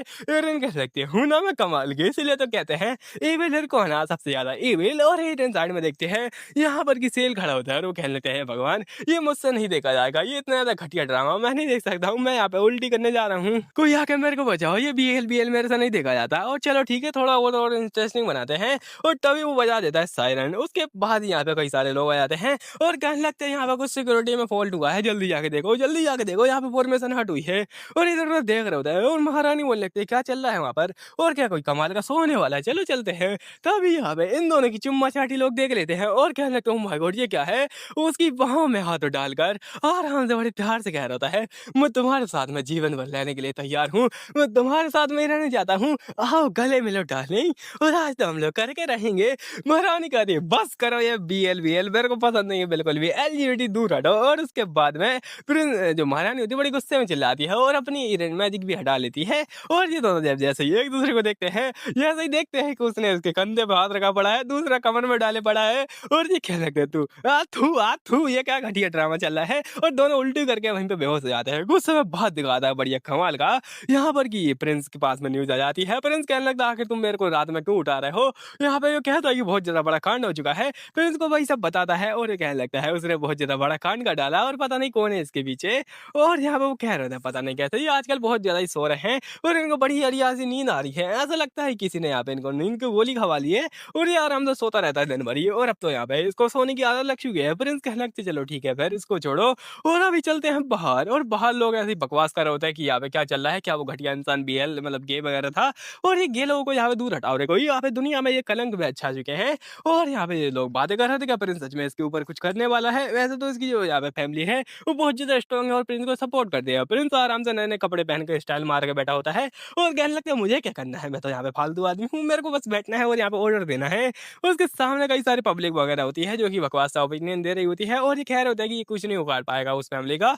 और ये कहने लगता है ओ तुम भी आ चुकी हो। ईरिन जो कि काफी ये तो बढ़िया ड्रेस में आई होती है और इसको ये कहने लगता है आखिर तुम यहाँ पे क्या कर रही हो। ईरिन कहने लगती है तुमने बोला था ना आज कमाल का शो दिखाने वाले हो, और हाँ तुमने ये भी बोला था नहीं तुम मेरे शादी करने वाला हो। इस पर वो कहने लगता है यही तो मैं सोच रहा था, आओ और मेरे पास में आके बैठो। इस पर वो कहती है क्या तुम्हारे पास में, ये कहने लगता है हाँ हाँ आओ क्या दिक्कत है। ईरिन कहने लगती है क्या सच में, और ये कहने लगता है हाँ मैंने तुम्हारे लिए कुछ यहाँ पे खास तैयार किया है, आओ और उसको देखने के लिए तैयार रहो। और ईरिन कहने लगती है क्या है खास, तो अभी पीछे देखती है यहाँ पर की जो पूरी फैमिली होती है वही यहाँ पे पड़ी होती है और बेलेट फैमिली होती है वो तो गई आज। और ये कहने लगता है चलो देखते हैं आज इनका क्या होगा। और यहाँ पे प्रिंस कहने लगते हैं तुम जैसे घटिया लोग जो कि यहाँ पे खुलेआम अत्याचार करते हैं गरीब लोगों के ऊपर, और तुम जैसे घटिया लोग जो कि यहाँ पे अकेडमी के बच्चों के ऊपर हाथ उठाते हैं, तुम जैसे घटिया लोग जो कि यहाँ पे चोरी कर करके मानव अपलोड करते हैं, तुम जैसे घटिया लोग जो कि काम नहीं करते घर में बस पड़े रहते हैं और मानवा की वीडियो देखते रहते हैं, सभी का गला काट दिया जाएगा समझे क्या। और अब मैं तुम्हें दिखाऊंगा असली यहाँ पे पावर क्या होती है, मैं तुम्हें दिखाऊंगा तो तुम मेरे साथ में यहाँ पे गद्दारी करोगे तो तुम्हारा क्या नतीजा निकलेगा। और तभी वो यहाँ पे खोल देता है ये, और ये कहने लगता है ये बहुत ज्यादा गलत चल रहा है, हमें फंसाया गया है और आप किस ऑर्डर से हम लोग को यहाँ पे अटैक कर रहे हैं हमारे ऊपर, और हमने कुछ भी गलत नहीं किया है, ये सब यहाँ पे गलत चल रहा है और आप हमारे ऊपर हाथ नहीं उठा सकते हैं, हमने आपको सपोर्ट किया है। तभी यहाँ पे सपोर्ट के नाम पे वो पेपर निकाल देता है अपना प्रिंस, और बैक डोर से यहाँ पे सब कुछ यहाँ पे सपोर्ट कर रहे थे निरिम को, यहाँ तक कि तुमने उस ब्लैक मार्केट के अंदर भी बहुत सारा इन्वेस्टमेंट किया था, तुम यहाँ पे काला धंधा कर रहे थे, तुम यहाँ पे लड़कियों को सप्लाई कर रहे थे उस और तुम रसियन चोर कहीं के, मैं तुम्हें दिखाता हूँ। और ये कहने लगते क्या क्या ये सब आपको कैसे पता चलेगा। इस पर प्रिंस बताता है कि मैं यहाँ पे अंधेरे कमरे में अंधेरी रातों में गया था तुम्हारे कमरे के अंदर, यहाँ पर कि तुम किसी लड़की के साथ में गुलछर्रे उड़ा रहे थे, तब मैंने सारा का सारा माल यहाँ पे निपटा लिया और मैंने सब कुछ देख लिया, और साथ ही साथ जो तुम्हारी लड़की है वो यहाँ पे डेविल वर्शिपर है, ये सब क्या कर रही थी वो पेंटिंग के अंदर, तो उसको भी सजा मिलेगी, सभी को सजा मिलेगी, तुम्हारी पूरी फैमिली तुम्हारा बच्चा उसके बारे में तो मैं क्या ही कहूँ, उल्टी आ जाती है उसके बारे में सोच के, इसलिए तुम्हारा गला काट दिया जाएगा, तुम्हारी फैमिली का गला काट दिया जाएगा। और अभी कभी मैं तुम्हें दिखाता हूँ एग्जीक्यूशन क्या होता है, अपने हाथों में काला जादू करने लगता है और ये सच में काला होता है, बहुत ज्यादा काला होता है। सच में इस प्रकार का काला जादू सिर्फ एक ही इंसान कर सकता है, वो है कियार्स। और ये यहाँ पे खतरनाक वाला प्रिंस ये कह रहा था मैं तुम्हें दिखाता हूँ, उसके अंदर से बहुत सारी डार्क एनर्जी निकल रही होती है, ये ब्लैक मैजिक नहीं है बल्कि यहाँ पे कुछ खतरनाक पावर है जो कि प्रिंस के पास थी, और ये लोग यहाँ पे पूरे डर रहे होते हैं इन छोटी बच्चियों को हटाओ इनसे कुछ नहीं होता है। और ये कह रहा होता है ओ माय गॉड व्हाट? ये क्या है? ये कमाल का शो। और यहाँ पे ये सारे के सारे डर रहे होते हैं, ये सारे जेनजी है मेरे ख्याल से। अभी जब इनकी यही देख के फट गई तो यहाँ पे ये लड़ाई क्या करेंगे और ये कह रहे होते हैं। अब मैं तुम्हें दिखाता हूँ, वैसे ये जेनजी नेपाल वाले नहीं है, नेपाल वाले काफ़ी ज़्यादा बढ़िया लगे मेरे को। और प्रिंस अंत में एक बढ़िया सी लाइन कहता है कि जो भी इस एम्पायर में है, जो कुछ भी इस एम्पायर को बिलोंग करता है, वो हमसे इस प्रिंस क्यार्स को बिलोंग करता है, the young and beautiful Prince. Prince Kyar सब कुछ सब कब्जा लेगा, सबको सीज कर के टाइम पर दोनों बैठे हुए थे और ईरिन यहाँ पे क्या कर रही है, तो ये पेंटिंग रिवील हो रही थी, उसके अंदर से काला जादू निकल रहा था। तब ये बड़ी दांत फाड़ फाड़ कर हंस रही थी और इसको प्रिंस ने नोटिस कर लिया था, इसलिए इसको यहाँ पे बुला लिया इन्वेस्टिगेट करने के लिए। और इससे ईरिन बड़ी गुस्सा होती है कि आखिर इस घटिया इंसान ने मुझे यहाँ पे क्यों बुलाया है, और बड़ी गुस्से में उसको घूर रही होती है। जिस पर प्रिंस कहता है तुम्हें ऐसा एक्सप्रेशन नहीं बनाने की जरूरत है, ऐसा लगता है कि किसी ने तुम्हारे यहाँ पे कपड़े चुरा के यहाँ पे कोई भाग गया हो। इस पर वो कहती क्या बकवास है, और ये कहता है दरअसल मैंने तुम्हें बस इसलिए बुलाया है क्योंकि मैं तुम्हारी जो आर्ट है उसको देखना चाहता था। ये काफी ज्यादा कमाल का डायलेमा है, मैं इसको देख के काफी ज्यादा हैरान हुआ और ये कमाल की चीज है ना। ये निकलने की थैंक यू थैंक यू, और आखिर आखिर तुम्हें ये देखना ही था तो अकेले में देख लेता, मेरे को बुलाने की क्या जरूरत थी। बड़े ही घटिया इंसान हो, लेकिन कोई नहीं, मैं अभी एंडर करूंगी क्योंकि तुमने उसकी तारीफ की है, घटिया इंसान कहीं के। और वो उसको आराम से देख ही रहा होता है, एरिन उसको ही देख रही होती है और तभी वो घटिया सी छी कर देता है। एरिन कहती है आखिर छी कौन करता है, इस पे क्या छी करता है, और क्या इसको ये पसंद नहीं आया, क्या इसको अपने दुश्मन का आर्ट देखना है, क्या ही घटिया चीज है। प्रिंस वापस आकर बैठता है और कहता है कि रियल वाला इससे काफी ज्यादा बेहतर था, ये तो काफी ज्यादा नॉनसेंस जैसी दिखती है। इस पर एरिन कहते क्या ऐसा क्या है आखिर इसके अंदर, और बड़ी बेइज्जती मारने लगता है। प्रिंस कहता है कि ये सब बकवास है। एरिन कहने लगती है अगर यहाँ पे इसको कोई कदर नहीं आर्ट की तो इसको यहाँ पे देखना भी नहीं चाहिए, इन जैसे घटिया लोगों को कुछ यहाँ पे फर्क नहीं पड़ता है। एरिन कहती है कि वैसे आप यहाँ पे मेरे को क्यों बुलाए हैं, उसका मेन रीजन बताइए। इस पर प्रिंस कहता है कि वेल ये सब तो नॉर्मल सी चीजें हैं, और वैसे क्या तुम इससे कोई रिवॉर्ड वगैरह जीतना चाहती थी इस चीज को यहाँ पे दिखाकर। इस पर एरिन कहती है हाँ इसमें मैंने बहुत ज्यादा मेहनत की है, और मैं आशा कर रही थी कि यहाँ पे अगर मैं इसको दिखाऊंगी तो यहाँ पे लोग मेरे को नीची नजरों से नहीं देखेंगे, और मैं इतनी ज्यादा गिरी हुई यहाँ पे नहीं लगूंगी उन लोगों को। और जिस पर प्रिंस कहता अच्छा अच्छा ऐसी बात है क्या, ऐसी बात है क्या, क्यों ना मैं तुम्हें यहाँ पे उल्लू की पट्टी ऑफ द ईयर का अवार्ड दूं। जिस पर इन्हें बड़ी गुस्सा हो जाती है और मुझे लगता है ये क्या बकवास है। और प्रिंस को मुझे लगता है अच्छा वैसे चलो छोड़ो, खैर मैं तुम्हें एक बढ़िया सा कुछ अवार्ड दे दूंगा, लेकिन मुझे एक बात जाननी है। और यहाँ पे तुमने काफी ज्यादा बड़ा हाथ मारा है इसके अंदर, तुमने बहुत ज्यादा हेल्प कर दी है मेरी। इरन कहती है आप क्या बातें कर रहे हैं, मैंने आपकी कब हेल्प कर दी इस काम के अंदर, अरे आप तो यहाँ पे शायद मजाक कर रहे हैं मेरे साथ में। नहीं नहीं मैं बिल्कुल भी इस चीज के अंदर इन्वॉल्व हूँ ही नहीं, मैंने वेलनट फैमिली के साथ में कुछ नहीं किया है। प्रिंस क्या था ये एक्सप्रेशन, और मैं बताता हूँ तुमको क्या हुआ था। ये यहाँ पे पिछले टाइम पे गया था उसी यहाँ पे हॉल के अंदर, और ये देख रहा था, और देखने के बाद में कहता है कि मैंने बस सभी को यहाँ पे टंगवा दिया जैसे कि ऑर्डर बॉर्डर थे। और जरा देखो तो बेलनाट फैमिली ने ये क्या किया है, उन्होंने किसी स्ट्रीट आर्टिस्ट से ये सब बनवाया है, और उल्लू के पट्टों को यही नहीं पता कि वो आर्टिस्ट कौन था। वो एक नंबर का कमीना और गिरा हुआ इंसान था। वेल ये तो कमाल की चीज है ना, ये मेरी हेल्प करने के लिए काफी ज्यादा बढ़िया रहेगा, उन्होंने मेरी उल्टी ही हेल्प कर दी। हा हा हा। कल का शो देखने के लिए तुम सभी तैयार रहना, क्योंकि कल इसको रिवील करके काफी ज्यादा मजा आने वाला है। लेकिन कल क्या होता है, कल अपनी ईर ने रिवील कर दिया था कुछ टाइम पहले ही, मतलब प्रिंस का प्लान तो थोड़ा देर बाद करेगा जब सब आ जाएंगे तब, लेकिन उससे पहले ही जैसे ही महारानी आई सब रिवील कर दिया अपनी ईरिन ने, और काफी ज्यादा बढ़िया चला वो भी। यहाँ पे ईरिन हंस रही थी और उसको हंस कर यहाँ पे ये थोड़ा शौक हो रहा था कि आखिर ये उल्लू की पट्टी क्यों हंस रही है इस चीज के ऊपर, इसको किस बात पे हंसी आ रही है। और उस उल्लू की पट्टी के चक्कर में ही मेरे को काफी ज्यादा परेशानी होने लगी। और एक और इंसान यहाँ पे तबाही मचा जा रहा था, वो अपनी ईरिन की ही बात कर रहा है कि ये इंसान बड़ा ही तबाही मचा रहा था, इसको इसलिए मैंने वार्निंग दे दी, लेकिन छोटी मोटी वार्निंग से इसका कुछ हुआ नहीं, और उसने यहाँ पे बड़ी ट्रबल कॉज कर दी, जो कि बाद में मेरे को ही बेनिफिट कर गई। और उस इंसान ने क्या किया, उसने किया कि यहाँ पे जो प्रेयर रूम था उससे बाहर आ गया। प्रेयर रूम से दरअसल 3 लोग बाहर आए थे, उनमें से 2 तो ये घटिया लोग थे जो कि यहाँ पे बीएल रोमांस कर रहे थे बाहर, इनको देख के तो उल्टी आ गई। और एक यंग लेडी है, खैर छोड़ो ये उल्लू की पट्टी, इसको छोड़ो, खैर ये कुछ भी करती रहती है, गांजा फूक के बनाया है सब राइटर ने। और यहाँ पे प्रिंस कहता है कि वेल मुझे बिल्कुल भी लगा नहीं था कि ऐसा कुछ होगा, तुमने काफी ज्यादा हेल्प कर दी मेरी, और वैसे तुम बाहर क्यों गई थी। जिस पर इन कहती है वेल वो हाँ मैं 2 मैच विदाउट द हज लेने गई थी। इस पर प्रिंस कहता है क्या वो क्या होता है, एरन कहती है अरे भुट्टा भुट्टा खाने गई थी, मेरे को भूख लगी थी। और प्रिंस हंसने लगता है, कहने लगता है बहुत ही ज्यादा कमाल की बात है, तो इसलिए तुम्हें सजा के तौर पर 5 पेज भर भर के लिखना पड़ेगा। और ऐसा लगता है कि हमारे यहाँ पे हाई कोर्ट भरे पड़े हैं मुंबई के या फिर कहीं और के, उन्होंने भी यही मानवा देख कर ही वो फैसला लिया था। ख़ैर मैं किस फैसले के बारे में बात कर रहा हूँ वो जाते ही लेने और हिरन भी कन्फ्यूज़ होते हैं, क्या करिए, क्या बात हुई? मेरे को 5 पेज का ऐसे लिखना पड़ेगा, क्या मज़ाक चल रहा है यहाँ पर? मैंने कोई बड़ा क्राइम भी नहीं किया है। प्रिंस कहता है, "हाँ, हाँ, तुमने कोई बड़ा क्राइम थोड़ी ना किया है, तुमने किसी लैम्बोर्गिनी से किसी बंदे को थोड़ी ना ठोका है। मैं तुम्हें आराम से 5 यहाँ पे पेजेज़ का ऐसे दे रहा हूँ, जाओ और भरो।" हिरन कहती, "हाँ, हाँ, ठीक है माय लॉर्ड, और आपको स्पेस कितनी ज़्यादा चाहिए बीच-बीच में? आप चाहे तो मैं 2 उँगली का, आप चाहे तो मैं 4 उँगली का स्पेस रख सकती हूँ बीच में।"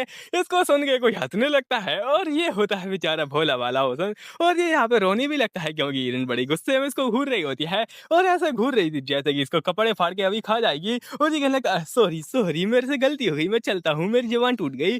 और हिरन तभी साइड में देखती है, यहाँ पर कि वो कहती है, "ठीक है माय लॉर्ड, अब मैं चलती हूँ, बाय बाय।" और बड़ी खुश लगती है। प्रिंस भी कहता है, "अगर कुछ ज़्यादा ही हैप्पी नहीं लग रही क्या?"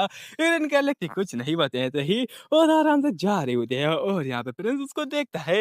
हिरन तभी अपनी आँखें पीछे मोड़ती है और आराम से करे अंदाज़ दिखाते हुए जा रही होती है। जाते-जाते अपनी हिरन के कदम रुक जाते हैं और वो कहते हैं कि माय लॉर्ड, वैसे क्या मैं आपसे एक सवाल पूछ सकती हूँ क्या? क्या आप किसी छोटे बच्चे का यूज़ करना चाहेंगे, किसी ऐसे इंसान को पकड़ने के लिए जो कि आपका दुश्मन है, या यहाँ पे उसका चारा बना के आप यूज़ करना चाहेंगे? इस पर प्रिंस कहता है, मैं एक यहाँ पे कंट्री का रूलर हूँ, इसलिए कोई एक छोटा बच्चा अगर यहाँ पे मेरे को ज़रूरत पड़े तो मैं उसका यूज़ करूँगा, क्योंकि यहाँ पे एक दुश्मन को ज़िंदा छोड़ना यानी कि एम्पायर के ऊपर यहाँ पे उसको खतरा मानना, मतलब बनाना, उसको खतरे को छोड़ना, और ये सब ट्राइबल मैटर्स वगैरह मैं इनके ऊपर ध्यान नहीं देता। किसी छोटे बच्चे की तो मैं कुर्बानी ऐसी दे ही सकता हूँ। हिरन कहती है, "अच्छा ऐसी बात है क्या? तो इसका मतलब ये है कि ये बहुत ज़्यादा यहाँ पे कोल्ड माइंडेड इंसान है, और सच में यहाँ पे मेरी जो डेथ है उसके बारे में मैं क्या ही कर सकती हूँ। और ऐसा नहीं लगता कि ये बिल्कुल भी यहाँ पे कुछ मेरे को मायने देता होगा।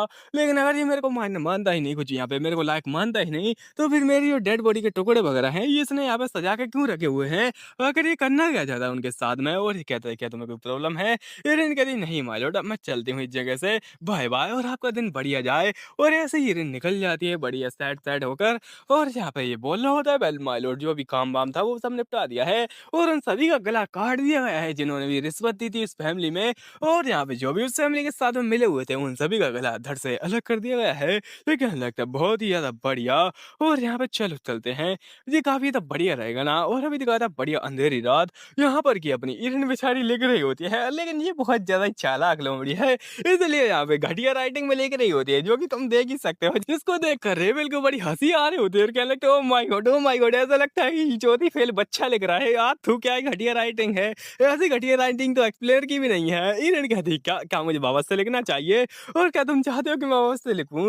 इस पर और हम कहते हैं, "अरे बस करो यार, आजकल हमारा जो यूनिवर्सिटी है उनका कुछ अलग ही चल रहा है, वो यहाँ पे ये काम करते हैं, वो काम करते हैं, ये काम करते हैं, इसलिए यहाँ पे वो यहाँ पे फ्री नहीं हो सकते हैं, और अगर तुम यहाँ पे मिलना चाहो उनसे तो भी नहीं मिल पाओगी, क्योंकि वो बहुत ज़्यादा बिज़ी होने वाले हैं, और आज रात तो उनको प्रेयर भी करनी है।" हिरन कहने लगती, "क्या वो भी प्रेयर करेंगे? Oh my God! मुझे लगा बस नोवेल्स करेंगे, ये तो काफ़ी कमाल की बात है। इसका मतलब ये है कि आज रात मेरा चांस है जाके चोरी करने का, आई मीन मेरा खुद का सामान उठाने का जो मेरे टुकड़े पड़े हैं। ये तो एक गोल्डन अपॉर्च्युनिटी है, कुछ समय बाद दिखा था किसी और बढ़िया सी जगह पर ये होता है अपना प्यारा-सा यहाँ पे रेज़न, और इससे ये बकवास कर रहा होता है उसका बॉडीगार्ड कि ये हुआ है उसके अंदर, जो बेलराट फैमिली है उसके परखच्चे उड़ा दिए हैं प्रिंस ने, और बहुत ज़्यादा तूफ़ान चालू है, लाशों का ढेर बना दिया उसने महल को। इस पर ये कहता है, "हाँ, क्या ऐसा हो रहा है? ये तो कमाल की बात है, और उस बच्ची का क्या हुआ?" इस पर वो कहता है, "वेल वो बच्ची, उसके ऊपर यहाँ पे शक तो था प्रिंस को, क्योंकि वो अजीब तरीके से हँस रही थी, ऐसा लगता है कि उसने कोई कॉमेडी शो देख लिया था। ये मेरी एक्सप्लेनेशन है। उसके बाद में क्या हुआ, प्रिंस ने उसको बुलाया और छोड़ दिया, और ज़्यादा कुछ बातें नहीं हुई हैं।" जिस पर वो कहते हैं, "ऐसा लगता है कि अब मुझे प्रिंस का पैलेस विज़िट करना पड़ेगा, ये कमाल की बात है ना?" इस पर वो कहता है, "आप शायद भूल रहे हैं, हम यहाँ पे बिल्कुल भी कोई ट्रबल कॉज़ नहीं कर सकते, ये फैमिली के लिए अच्छा नहीं होगा। हमारे लिए इम्पोर्टेंट है कि हम लोग पावर को मेंटेन करें, ना कि पावर को बढ़ाएँ। हाँ, ये मैं जानता हूँ ऑलरेडी, हमें पावर नहीं बढ़ानी है, मैं बस आराम से जाऊँगा, घूम के आ जाऊँगा, तुम टेंशन क्यों लेते हो? और ये बस एक छोटा-सा गेस्ट होने वाला है उस जगह पर, और हाँ, मेरी छोटी बच्ची आई मीन ईरेन तुम्हारे साथ मैं जल्दी ही मिलने वाला हूँ।" अभी दिखा आता है आराम से मोमबत्ती जल रही होती है, और ये आ जाता है ईरेन के महल में, यहाँ पर की मेड बोली होती है, "आइए, इस ओर आइए, यहाँ पर मिलेगा आपको गन्ने का जूस ईरेन के साथ में, और हाँ, जल्दी आइए।" जिस पर वो कहता, "अगर तुम किसी ऐसे इंसान को यहाँ पे क्यों आने दे रही हो?" तो वो कहते हैं कि दरअसल हमारी चैम्बरलेन है, उन्होंने सब कुछ यहाँ पे एग्री कर दिया था ऑलरेडी, और उन्होंने बताया था कि एक हैंडसम और बड़ा ही शुद्ध साधु इंसान यहाँ पे आए, तो उसको सीधा अंदर भेज देना। इस पर वो कहता है, "ओह माय गॉड! आखिर वो है कौन?" इस पर वो कहते हैं कि दरअसल हमारी चैम्बरलेन वो है यहाँ पे थीरीज, इस पर पूरा शौक रेज़न और कहता क्या थीरीज। और ऐसा लगता है कि उस बच्चे को काफ़ी ज़्यादा बड़ी अपॉर्च्युनिटी मिली है, काफ़ी ज़्यादा बढ़िया इंसान उसके खेमे में आ चुका है, बहुत ही ज़्यादा बढ़िया, उसकी पार्टी में एक अच्छा इंसान है। तो इस पर वो कहती है आइए और आराम से बैठिए यहाँ पर। और यही होता है रिसेप्शन रूम, जो कि कुछ नहीं होता है, बस थोड़ी-सी जगह होती है खिड़की के साइड में। यहाँ पर कि ये कोई कमरा भी नहीं है, तभी अचानक से कुछ ज़्यादा ही भयंकर होता है। इसका सिर दुखने लगता है, इसके सामने कुछ हैलुसिनेशन आने लगते हैं और ये बहुत ज़्यादा ही काला-काला होता है और बहुत ही ज़्यादा काला धुआँ निकल रहा होता है। ये धुआँ और भी ज़्यादा बढ़ने लगता है, बिल्कुल डार्क एनर्जी आ रही होती है उसके अंदर से, अंधेरा छा जाता है पूरे कमरे में, ये और भी ज़्यादा बढ़ता है और दिखाया जाता है काला नाग, नाग, नाग। इसको देखकर ये पूरा शॉक कि आखिर ये तो हमारी फैमिली का कर्स है, ये यहाँ पे क्या कर रहा है? वैसे तो मुझे भी रास्ते में मिला था कुछ महीने पहले, इसको छोड़ो खैर। और इसका सिर दुखने लगता है क्योंकि ये कर्स है इसलिए यहाँ पे। और वो कहता है काफ़ी समय हो गया जब तुम मेरी नज़रों के सामने आ रहे हो, बहुत ही ज़्यादा बढ़िया। और बड़े गुस्से में उसको घूर रहा होता है। इसको देख के ये पूरा शॉक कि आखिर ये चीज़ यहाँ पे क्या कर रही है? कुछ ज़्यादा ही भयानक नहीं बनाया वैसे राइटर ने। वेल मेरे को पहली बार खुशी हो रही है किसी मॉन्स्टर को देखकर, क्योंकि यहाँ पे जो रोमांस नोवेल के राइटर है वो कचरा कर देते हैं मॉन्स्टर का। वेल ये सोचता है कि आखिर ये यहाँ पे छोटा-सा हैलुसिनेशन तो है, ये कुछ ज़्यादा उखड़ नहीं पाएगा। और तभी वो कमरा खोल के आने वाला होता है। इसको देख के ये कहता है कि निकल जा यहाँ से हैलुसिनेशन, और वो निकल भी जाता है। और उसके बाद में ये काफ़ी ज़्यादा शॉक होता है और अपने मन में कह रहा होता है कि मेरा छोटा भाई इसके लिए खा-पी नहीं है। और भगवान ये यहाँ पे क्या कर रहा था आखिरकार, यहाँ पे चल क्या रहा है?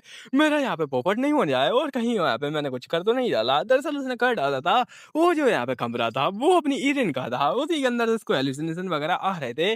और सामने देखता है कुछ लेटर वगैरह पड़े होते हैं, ये लेटर वही थे जो कि इसको भेजे थे, उन्हीं में अंदर यहाँ पे देखता है कि काफ़ी ज़्यादा परफेक्ट बनाने की कोशिश कर रही थी ईरिन। और वो कहते हैं कि ये तो कुछ ज़्यादा ही परफेक्ट हो गया, नहीं ये बेकार लग रहा है, नहीं ये तो बीटीएस लगता है, नहीं, नहीं ये तो टिकटॉक जैसा लग रहा है, ये बिल्कुल बेकार है, मुझे कुछ अच्छा बनाना चाहिए। और उसकी मेहनत को देख के इसकी आँखों से आँसू आने लगते हैं और वो लगता है ओह माय गॉड मेरी प्यारी बच्ची। और जहाँ पे तभी कुछ और देखता है, ये कि देख के कुछ काफ़ी ज़्यादा शॉक हो जाता है और कहने लगता है क्या मैं कुछ और हैलुसिनेशन देख रहा हूँ? नहीं ये क्या है? तो ये है उसकी बचपन की याद है, जहाँ पर वो आराम से बैठा हुआ था। उसके साथ में ही यहाँ पे ये बच्ची भी थी, ये अपनी यहाँ पे ईरिन की बड़ी बहन है। वेल मेरे को कभी-कभी ऐसा लगता है कि जो ईरिन की बड़ी बहन है, उसका दिमाग किसी ने काबू कर लिया था, उसका दिमाग की याददाश्त किसी ने गायब कर दी, उसके बाद में वो हिरकवाना बन गई, खैर ये जाते हैं लेने। और ये बच्चा खैर होता है, वेल काफ़ी ज़्यादा समय हो गया ना। और यहाँ पे अब मेरे को माइंड में आती वही है वो चीज़ें जिसके बारे में यहाँ पे पहले बात करता था, यानी कि वो कर्स वगैरह बुरी-बुरी चीज़ें। इस पर वो कहते हैं कि तुम्हें चिंता करने की ज़रूरत नहीं है, अगर वापस से आए तो मैं उसको मार भगाऊँगी, उसके दाँत खट्टे कर दूँगी मैं। इस पर वो कहता है अच्छा ठीक है फिर। और उसके बाद में हम यहाँ पे बढ़िया से बिना अम्ब्रेला के चेहरा देखेंगे। और कुछ समय बाद दिखाया जाता है कि यहाँ पे ये बड़ा ही दुःख में बैठा होता है और कहने लगता है पता नहीं कैसे मैं उसके बारे में क्यों सोच रहा हूँ। तभी पीछे से हिरन आती है और कहने लगती है अंकल अंकल आप क्या कर रहे हैं अंकल, पानी पिला दीजिए। जिस पर हिरन कहता है अरे मैं तो बस ऐसे ही, मैं तो बस ऐसे ही आ गया था। और ये कहने लगता है बस मैंने गलती से कमरा खोल दिया क्योंकि बढ़िया ठंडी हवा आ रही थी। हिरन कहने लगती है आखिर आप क्या कर रहे थे इस जगह पर और आप कहाँ वेट कर रहे थे? जिस पर वो कहता है मैं बस रिसेप्शन रूम में था। ये कहने लगी क्या यहाँ पे तो कोई रिसेप्शन रूम ही नहीं है। तो इस पर हिरन बताता ही दरअसल मैं बस विंडो के साइड में बैठा था, वही मान लो तुम उसके बारे में भूल जाओ। खैर हिरन कहने लगता है अच्छा ठीक है, खैर उसके बारे में भूल जाते हैं और आराम से आइए और बैठिए। वैसे आप पहले यहाँ पे जेंटलमैन है जो कि इस जगह पर आए हैं मेरे कमरे के अंदर, वो दिया था यहाँ पे आपका वेलकम। इस पर वो कहने लगता है अच्छा ऐसी बात है क्या? और पहले तो मैं माफी चाहता हूँ तुम्हारे कमरे के अंदर आने के लिए। और वैसे तुमने यहाँ पे पूछा किया मेरे को ऑलरेडी, तो क्यों ना यहाँ पे आओ और आराम से डांस करो मेरे साथ में। उसके लिए मैं तुम्हें थैंक्स बोलना चाहता हूँ पहले ही। हिरन कहने लगती क्या डांस आपके साथ में? Oh my God. और वो कहता है हाँ तुमने कहा था ना तुम मेरे साथ में डांस करना चाहती हो, इसलिए मैं सोचता हूँ इस बारे में क्यों ना हम दोनों साथ में डांस करें, बढ़िया रहेगा यार। इस पर यहाँ पे हिरन तो काफी एक्साइटेड हो जाती है और कहने लगती है आप जब चाहे तब डांस करवा सकते हैं मेरे से, मैं आपके इशारों पर नाचने के लिए तैयार हूँ। और ज़्यादा एक्साइटेड हो जाती है और इस पे तो मैं एक ही बात कहूँगा कि नहीं ये नहीं, इन कुत्तों के सामने मत नाच जाना। और कुत्तों से मेरा मतलब है कि ये कुत्ता ये कहता है कि मेरे बारे में क्या, कोई मेरी भी यहाँ पे याद कर लो, मैं क्या कर रहा हूँ इस जगह पर। इस पर यहाँ पे रीजन कहता है उसको छोड़ो यार, एंजॉय करते हैं और काफी ज्यादा बढ़िया है ना ये। और रीजन उठते हुए कहता है वैसे मैंने सुना है प्रिंस के साथ में भी काफी ज्यादा लफड़ा चालू है तुम्हारा और काफी ज्यादा पंगा ले लिया था तुमने प्रिंस से, लेकिन ऐसा लगता है कि यहाँ पे तुम प्रिंस से यहाँ पे घबराती नहीं हो, तुम साथ पहली इंसान होगी इस पूरे एम्पायर में जो कि प्रिंस से नहीं घबराती है। ये तो काफी ज्यादा कमाल की बात है ना। ईरिन कहती है उसके यहाँ से फिद्दी-विद्दी मैंने बहुत देखे और मैं उससे नहीं घबराती हूँ, मैं बस एक चीज़ से घबराती हूँ, कोई आके मुझे पीछे से मेरे यहाँ पे पिछवाड़े में खंजर ना घुस जाए। मुझे डर लगता है कि कोई यहाँ पे मुझे धोखा ना दे दे, क्योंकि यहाँ पे सबसे बड़े यहाँ पे दुश्मन होते हैं धोखेबाज, क्योंकि वो आपके बारे में सब कुछ जानते हैं, जैसे कि विभीषण। इसलिए कहता है कि ठीक है, मैं इस बारे में ध्यान रखूँगा और मैं आशा करता हूँ कि तुम्हें कोई ऐसा ना मिले और तुम किसी ऐसे इंसान के यहाँ पे हाथों में जाओ जो कि तुम्हारे सच में लायक हो। मतलब शादी के बारे में बोला है और यहाँ पे अपनी ईरिन कहती है, आखिर तुम मेरे बारे में क्या सोचते हो? और बढ़िया सी रात होती है, रात में अपनी ईरिन की बात होती है, क्या ही बात होगी, वो पड़ी होती है मेरे जैसे, मेरा मूड ऐसे ही खराब था और मैं भी ऐसे ही पड़ा हुआ था और ईरिन कहती है, अब मैं क्या करूँ? मैं यहाँ पे इंतज़ार कर कर के थक चुकी हूँ, आधी रात हो चुकी है और उन्होंने बोला था कि आज रात को शो होने वाला है, आई मीन वो प्रे करने वाला है प्रिंस, लेकिन अभी तक वो आया नहीं और यहाँ पे सिस्टम आ जाता है उसका दिमाग खाने के लिए, उसके ऊपर लिखा होता है कि जल्दी कीजिए, आपको फेम बढ़ानी है और उसी के साथ में आपको रिवॉर्ड मिलेगा। उसके लिए अपनी एमसी को क्रिस्टल वगैरह चाहिए और साथ ही साथ उसको चाहिए अपनी यहाँ पे 300 फेम। ईरिन कहने लगती है, ये घटिया चीज़ आ चुकी है मेरे सामने और तभी काउंटडाउन चलने लगता है 48 घंटे का। ईरिन कहने लगती है, हाँ, ये क्या है आखिरकार? ये को यहाँ पे मेरा मूर्ख बना रहा है, वो घटिया डीवल कहीं का, वो डीमन मेरे साथ में पोपट कर रहा है। एक तो यहाँ पे टाइमर चल रहा है, ऊपर से यहाँ पे अब मेरे पास में कोई सॉल्यूशन भी नहीं है, मैं अपनी रेपुटेशन कैसे बढ़ाऊँ? ऊपर से अब यहाँ पे आ भी नहीं रहा है, प्रिंस कब जाएगा प्रेयर करने के लिए, जिससे कि मैं यहाँ पे जाऊँ और अपने यहाँ पे सामान को चुरा पाऊँ। और ये दुःख काहे खत्म नहीं होता है बे ज़िंदगी में। और तभी पीछे से कोई नॉक कर रहा है, ईरिन बड़ी गुस्से में होती है और कहने लगी, अरे कौन आया है? आ जा बड़े प्यार से। और गेट खोलकर ये बड़ी प्यार से आती है और ये कहती है कि वेल मैं आपसे माफ़ी चाहती हूँ, एक वीआईपी गेस्ट इस जगह पर रुकने वाले हैं प्रेयर करने के लिए, इसलिए आप उस क्वार्टर में वापस चली आइए जहाँ पर आप पहले थी और यहाँ पे आपको टेंशन लेने की ज़रूरत नहीं है, वो भी काफ़ी ज़्यादा खाली है क्योंकि सारी नोबल लेडीज़ वापस लौट चुकी हैं। बस आप ही यहाँ पे वो 5 पेज का एसे लिखने के लिए बची हुई थी, वो सारी जा चुकी हैं, तो प्लीज़ यहाँ पे यही सब था बस। और हीरोइन कहने लगी, क्या इसका मतलब है कि वो वीआईपी इंसान कोई और नहीं बल्कि प्रिंस है, वो आ रहा है प्रेयर करने के लिए और यही मेरा गोल्डन चांस है, चलो चलते हैं चोरी करने के लिए। और ये निकल जाती है यहाँ पे काले कपड़े पहन के चोरी करने के लिए और इसकी बड़ी फटी पड़ी होती है। हीरोइन कहने लगती है, हा मैं आ चुकी हूँ और तुम छोटे बच्चे, तुम बस यहाँ पे खड़े रहो, मैं आई आराम से चोरी करके आई मैंने अपना सामान लेके उसको जमा देती है वहीं पर। और कमाल की है ना, और यहाँ पे ये देख के तो मैं काफी ज्यादा खुश हो गया। वेल मेरे दिमाग में बहुत ज्यादा गंदे गंदे विचार आ रहे हैं इस चीज को देखकर। हीरोइन कहने लगते हैं, कुछ भी गंदे विचार नहीं आ रहे हैं, बस यहाँ पे इन सभी को जमाते जाओ। और मुझे वहाँ पे ज्यादा बुरा लग रहा है इन तितलियों के लिए कि यहाँ पे मैं इनका यहाँ से इस प्रकार से यूज कर रही हूँ। और छोड़ो खैर इन तितलियों को और रुको जरा, ये क्या कर रही है? तब ये तितली आके गेट खोल देती है। हीरोइन कहने लगते, ओह माय गॉड मेरी तितली, ये तो यहाँ पे उसी गाँव की तितली निकली, कमाल की तितली है ये तो। और तुम ये कमाल की तितली मेरी नज़र में पहले क्यों नहीं आई? वाह वाह बटरफ्लाई। और तभी वो बटरफ्लाई जाने लगती है ईरन के यहाँ पे उन्हीं शार्ट को ढूंढने के लिए। और ईरन कहते हैं कि मेरा ऑरा का पीछा करो जो कि पिछली लाइफ का है। और वो जाती है और एक कमरे में पहुंच जाती है जो कि बुक सेल के पीछे होता है। ईरन कहने लगती, क्या इसके पीछे कमरा है? जैसे ही उसको खोल दिया पूरी शौक यहाँ पे, ये क्या है? और यहाँ पे ये काफी ज्यादा बढ़िया एकदम लाइट चमक रही होती है, पता नहीं किस उल्लू के पट्टे ने अंधेरे कमरे के अंदर पीछे भी लाइट चमका रखी है। अगर कोई ठीक से देखेगा तो उसको आराम से यहाँ पे सीक्रेट रूम दिख जाएगा। और ये जाती है आराम से एक ड्रॉअर के नीचे और ये कहने लगती, क्या ड्रॉअर के नीचे यहाँ पे क्या है? ये ऐसे ही खोल दिए, वहां पर होता है इसका फैन। और ये कहने लगती, क्या ये तो मेरा फैन ही है और ये यहाँ पे क्या कर रहा है? और ये तो मेरी पिछली लाइफ का फैन है, मुझे लगा था कि जो आर्मी है उसने इसको जला दिया होगा। और यहाँ पे बड़े गुस्से में लग रहे थे, अगर मैं उनको जिंदा मिल जाती ना, सच में मेरे साथ में बहुत ज्यादा बुरा करते, मुझे यहाँ पे नारियल से मारते, मुझे यहाँ पे कोकोनट से मारते और उसी साथ में सड़े हुए यहाँ पे फलों से मारते मेरे को। लेकिन यहाँ पे ये इंपॉर्टेंट बात नहीं है, मेरे को अपने पीसेस को लेकर जाना है और यहाँ से निकल जाना है। ये फटाफट से इन सारी चीजों को उठा रही होती है और पूरी शौक किया कर ये क्या है, वो यहाँ पे निकाल दे। उसके अंदर से एक लेटर भी निकलता है, ये दरअसल उसके पीसेस वगैरह होते हैं जो कि लेटर तुमको दिख रहे होंगे। और ये लेटर देख के कंफ्यूज किया कर ये क्या चीज है। और जैसे उसको खोलता है उसके अंदर लिखा होता है, ये मेरी नेमेसिस के लिए है, यानी अपनी प्यारी सी कोहना के लिए। मैं जानता हूँ कि तुम उस हेल में पहुंच चुकी हो, यहाँ पर कि मैं नहीं आ सकता हूँ और मैं जानता हूँ कि मैं अपने आप में भी एक हेल हूँ और तुम भी एक हेल में हो, इसलिए हम जब मिलेंगे तब एक डिफरेंट हेल क्रिएट होगा। मैं नरक जा तेल लेने और यहाँ पे हम दोनों यहाँ मिलेंगे तब काफी ज्यादा बढ़िया होगा।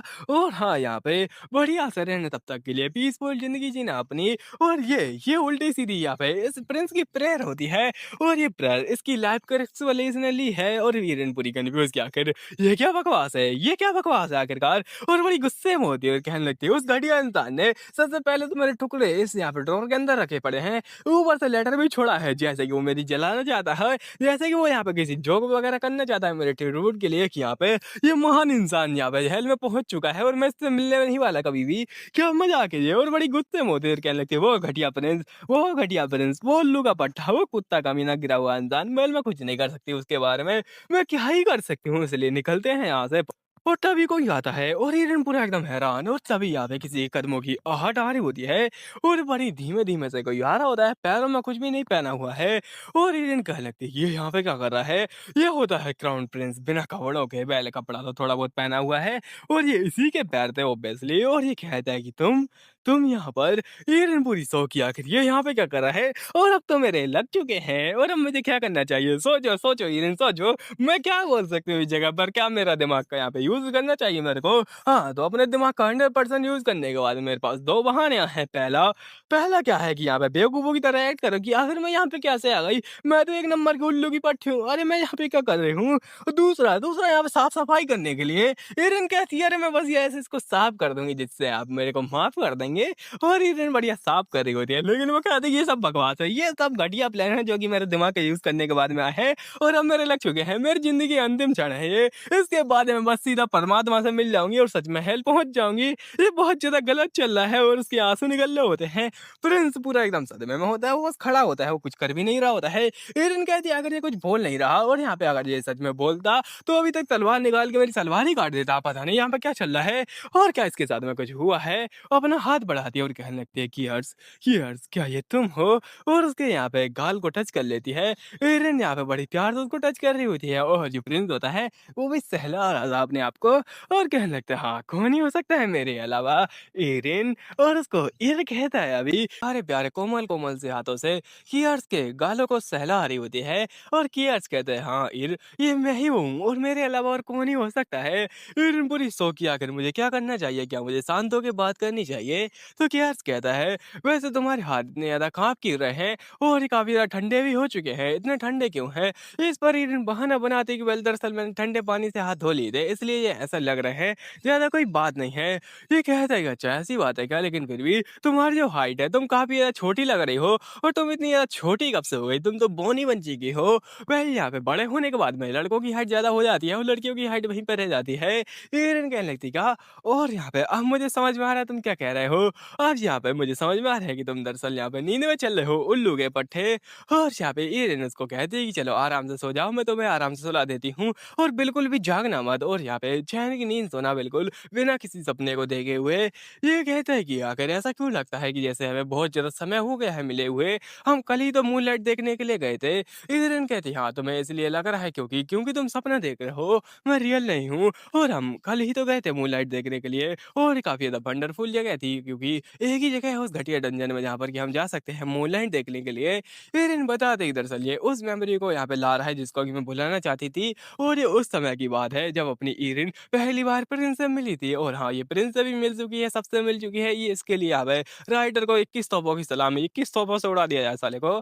और यहाँ पे ईरिन बता दे कि जब मेरे को वापस से पकड़ लिया गया था तब वो यहाँ पे कह रहा होता है कि मैं तुमको यहाँ पे इतना ज़्यादा खाना दिया, मैं तुमको नमक दिया, मैं तुमको पानी दिया, लेकिन तुम नमक का वादा भूलकर तुम चली गई दूसरे के घर। तुम्हारी ऐसी घटिया लड़की को मैं क्या ही बताऊँ, तुम्हारे चक्कर में कितने लोगों को परेशानी हुई है और तुम्हें क्या हमारी बिल्कुल याद ही नहीं आई। लेकिन अब उसका क्या फ़ायदा? और है मैंने सुना है कि यहाँ पे जो घटिया इंसान है यानी कि अपना रेज़न वो तुम्हारे पीछे पड़ा था, उसको तुम काफ़ी ज़्यादा पसंद आई, लेकिन यहाँ पे क्या ही कर सकता हूँ मैं, उसको तुम मिलने वाली नहीं हो। एरिन कहने लगती, क्या?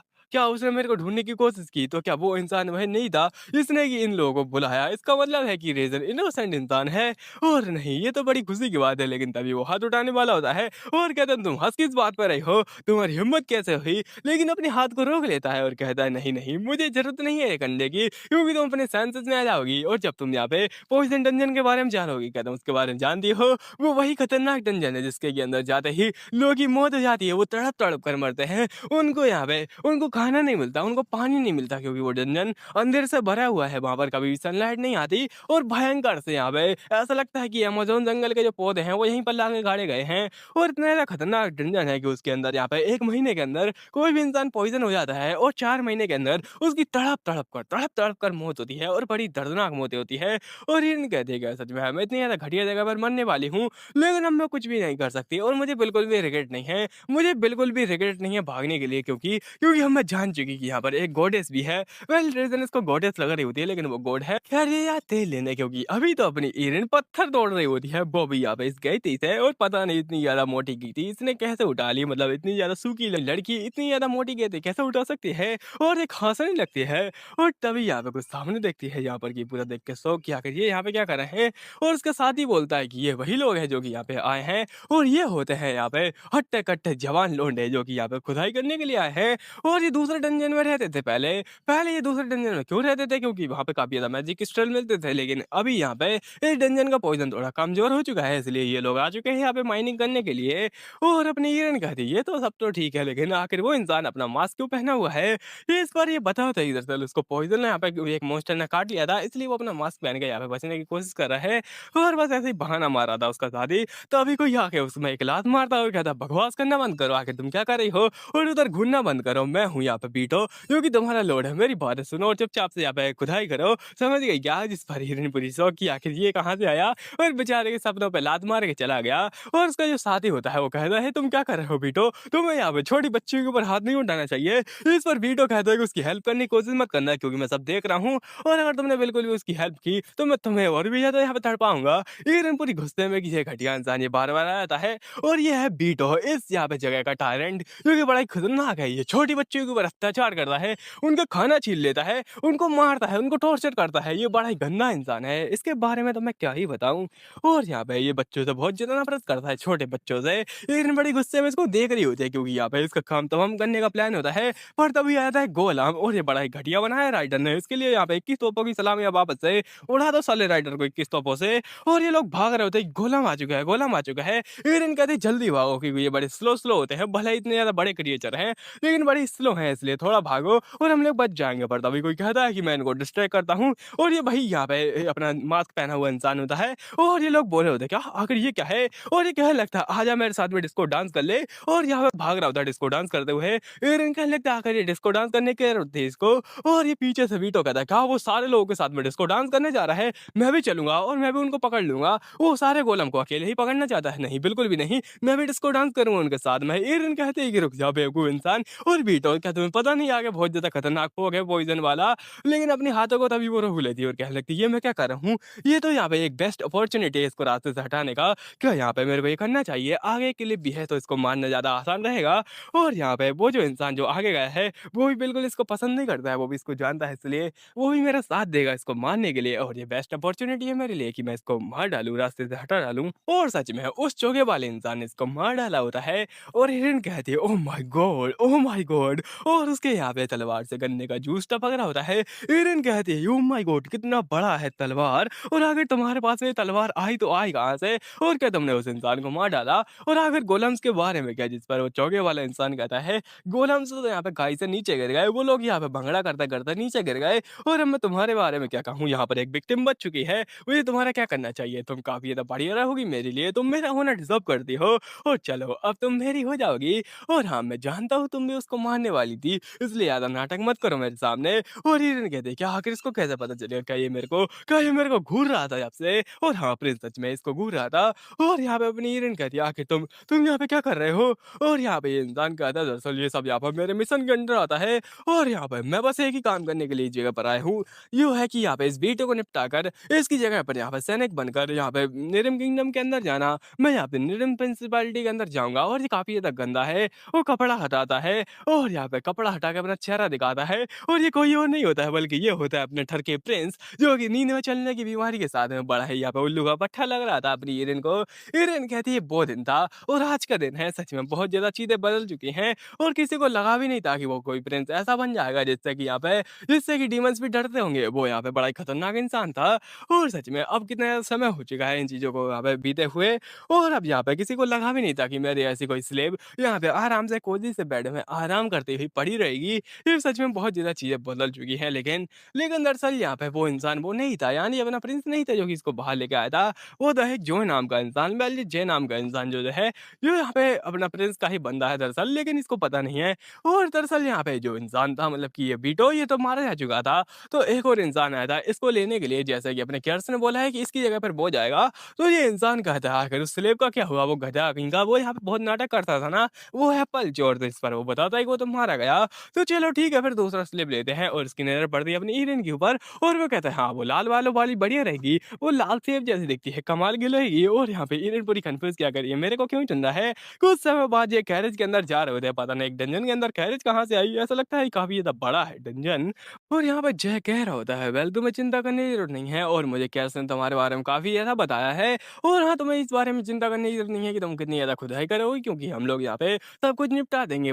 तुम जितना चाहो यहाँ पे उतना काम खुदाई कर सकती हो और बात रही तुम्हारी अभी की तो चलिए अब तुम यहाँ पे रहोगी तो तुम्हें यहाँ पे एजुकेशन कंप्लीट करनी पड़ेगी, तुम्हें 12वीं पास करनी पड़ेगी और एक स्कूटी लेके आनी पड़ेगी और साथ ही साथ तुम्हें स्वॉर्डमैनशिप भी सीखनी पड़ेगी। ईरेन कहती है मगर क्यों? और अगर ये मेरे बारे में क्यों बता रहे इतना सारा?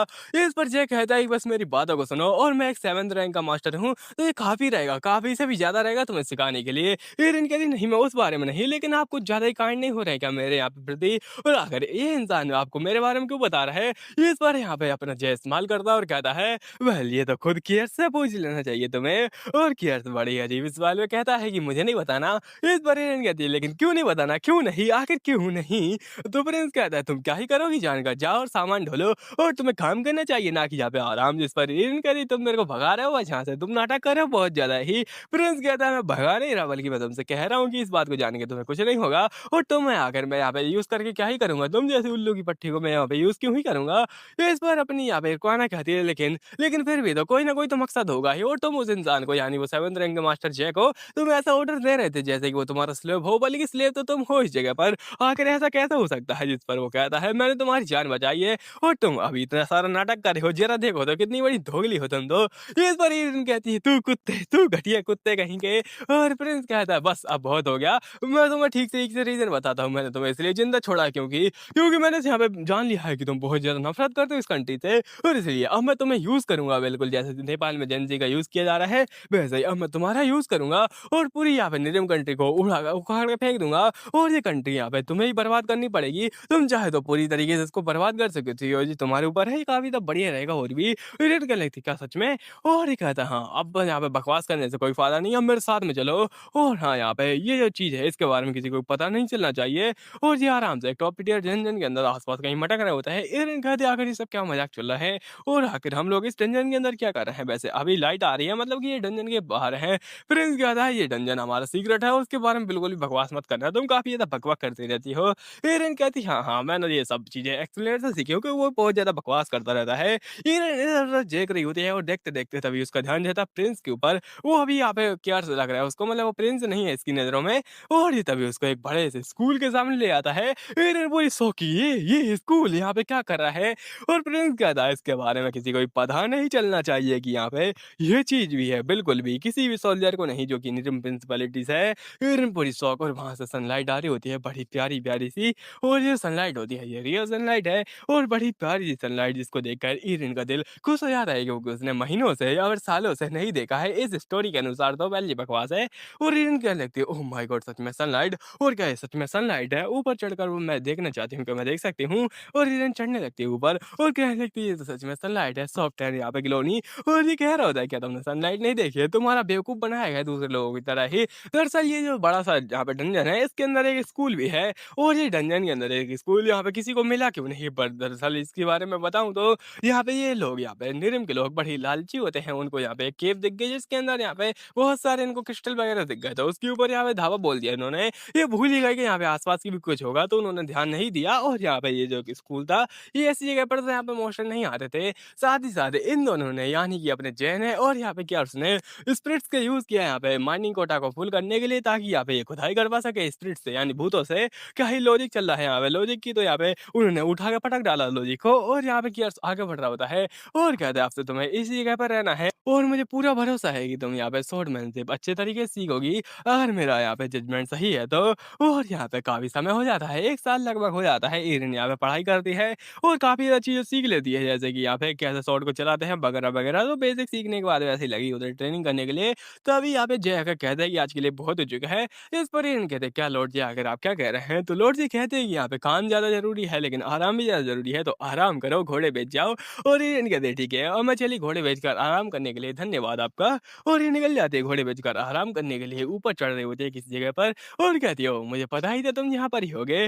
जिस पर केयर्स कहता है, "हाँ, मैं यहीं पर हूँ।" ईरिन तभी कुछ देखती है और यहाँ पे वो कहता है प्रिंस कि यहाँ पे ऊपर देखो, वहाँ पर कुछ यहाँ पे फूल वगैरह लगे हुए हैं। इरिन बड़ी खुश कि यहाँ पे बहुत सारे ब्लॉसम फूल्स वगैरह हैं और इनको देखकर तो मेरा दिल भी बड़ा खुश हो गया। इस पर प्रिंस कहता है, क्या तुमने आज तक कभी फूल नहीं देखे हैं? तो इस पर यहाँ पे अपनी इरिन बता रही है, दरअसल जितने मैंने फूल देखे हैं वो सब यहाँ पे बड़े गंदे-गंदे प्रकार के होते हैं। कहीं पर लिपस्टिक और कहीं पर क्या-क्या मैं क्या ही बताऊँ।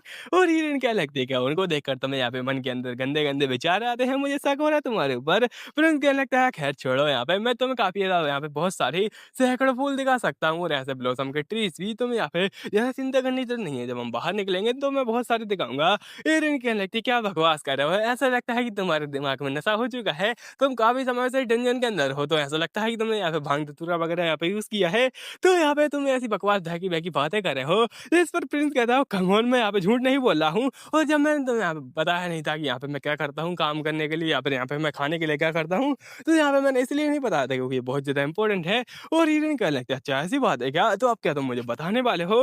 इस पर प्रिंस कहता है जी हाँ, अब मैं बताऊँगा तुमको और तो चलो ध्यान से सुनो मेरी बातों को। और मैं हूँ यहाँ पे कियार्स द रॉयल प्रिंस और ये पूरी की पूरी यहाँ पे नीलफिंग किंगडम है उसका प्रिंस हूँ मैं। कियार्स द रॉयल फैमिली से है और इसलिए मैं तुम्हें सैकड़ों तो क्या लाखों हज़ारों पेड़ दिखा सकता हूँ। तुम जितना चाहो उतना देख सकती हो और उनके साथ में कुछ भी कर सकती हो। हिरन कहने लगती क्या सच में? और इसी के साथ में ये पार्ट खत्म हो जाता है। हाँ, क्योंकि इसका जो है एक और चैप्टर आने वाला था वो आया नहीं तो इसलिए यहाँ पे इतना ही बना है। बाकी खैर अब यहाँ पे न्यू सीरीज़ देख रहा हूँ मैं कोई-सी यहाँ पे अच्छी लगी तो और मैं सोच रहा हूँ क्यों ना यहाँ पे स्कूल लाइफ़ पे सीरीज़ कुछ यहाँ पे हो तो उनको एक्सप्लेन करूँ। वेल मेरी नज़रों में कुछ है लेकिन यहाँ पे मुझे नहीं लगता कि आपको स्कूल लाइफ़ वाली सीरीज़ पसंद आएँगी। उसके बारे में भी कमेंट में बता देना और अंत में धन्यवाद।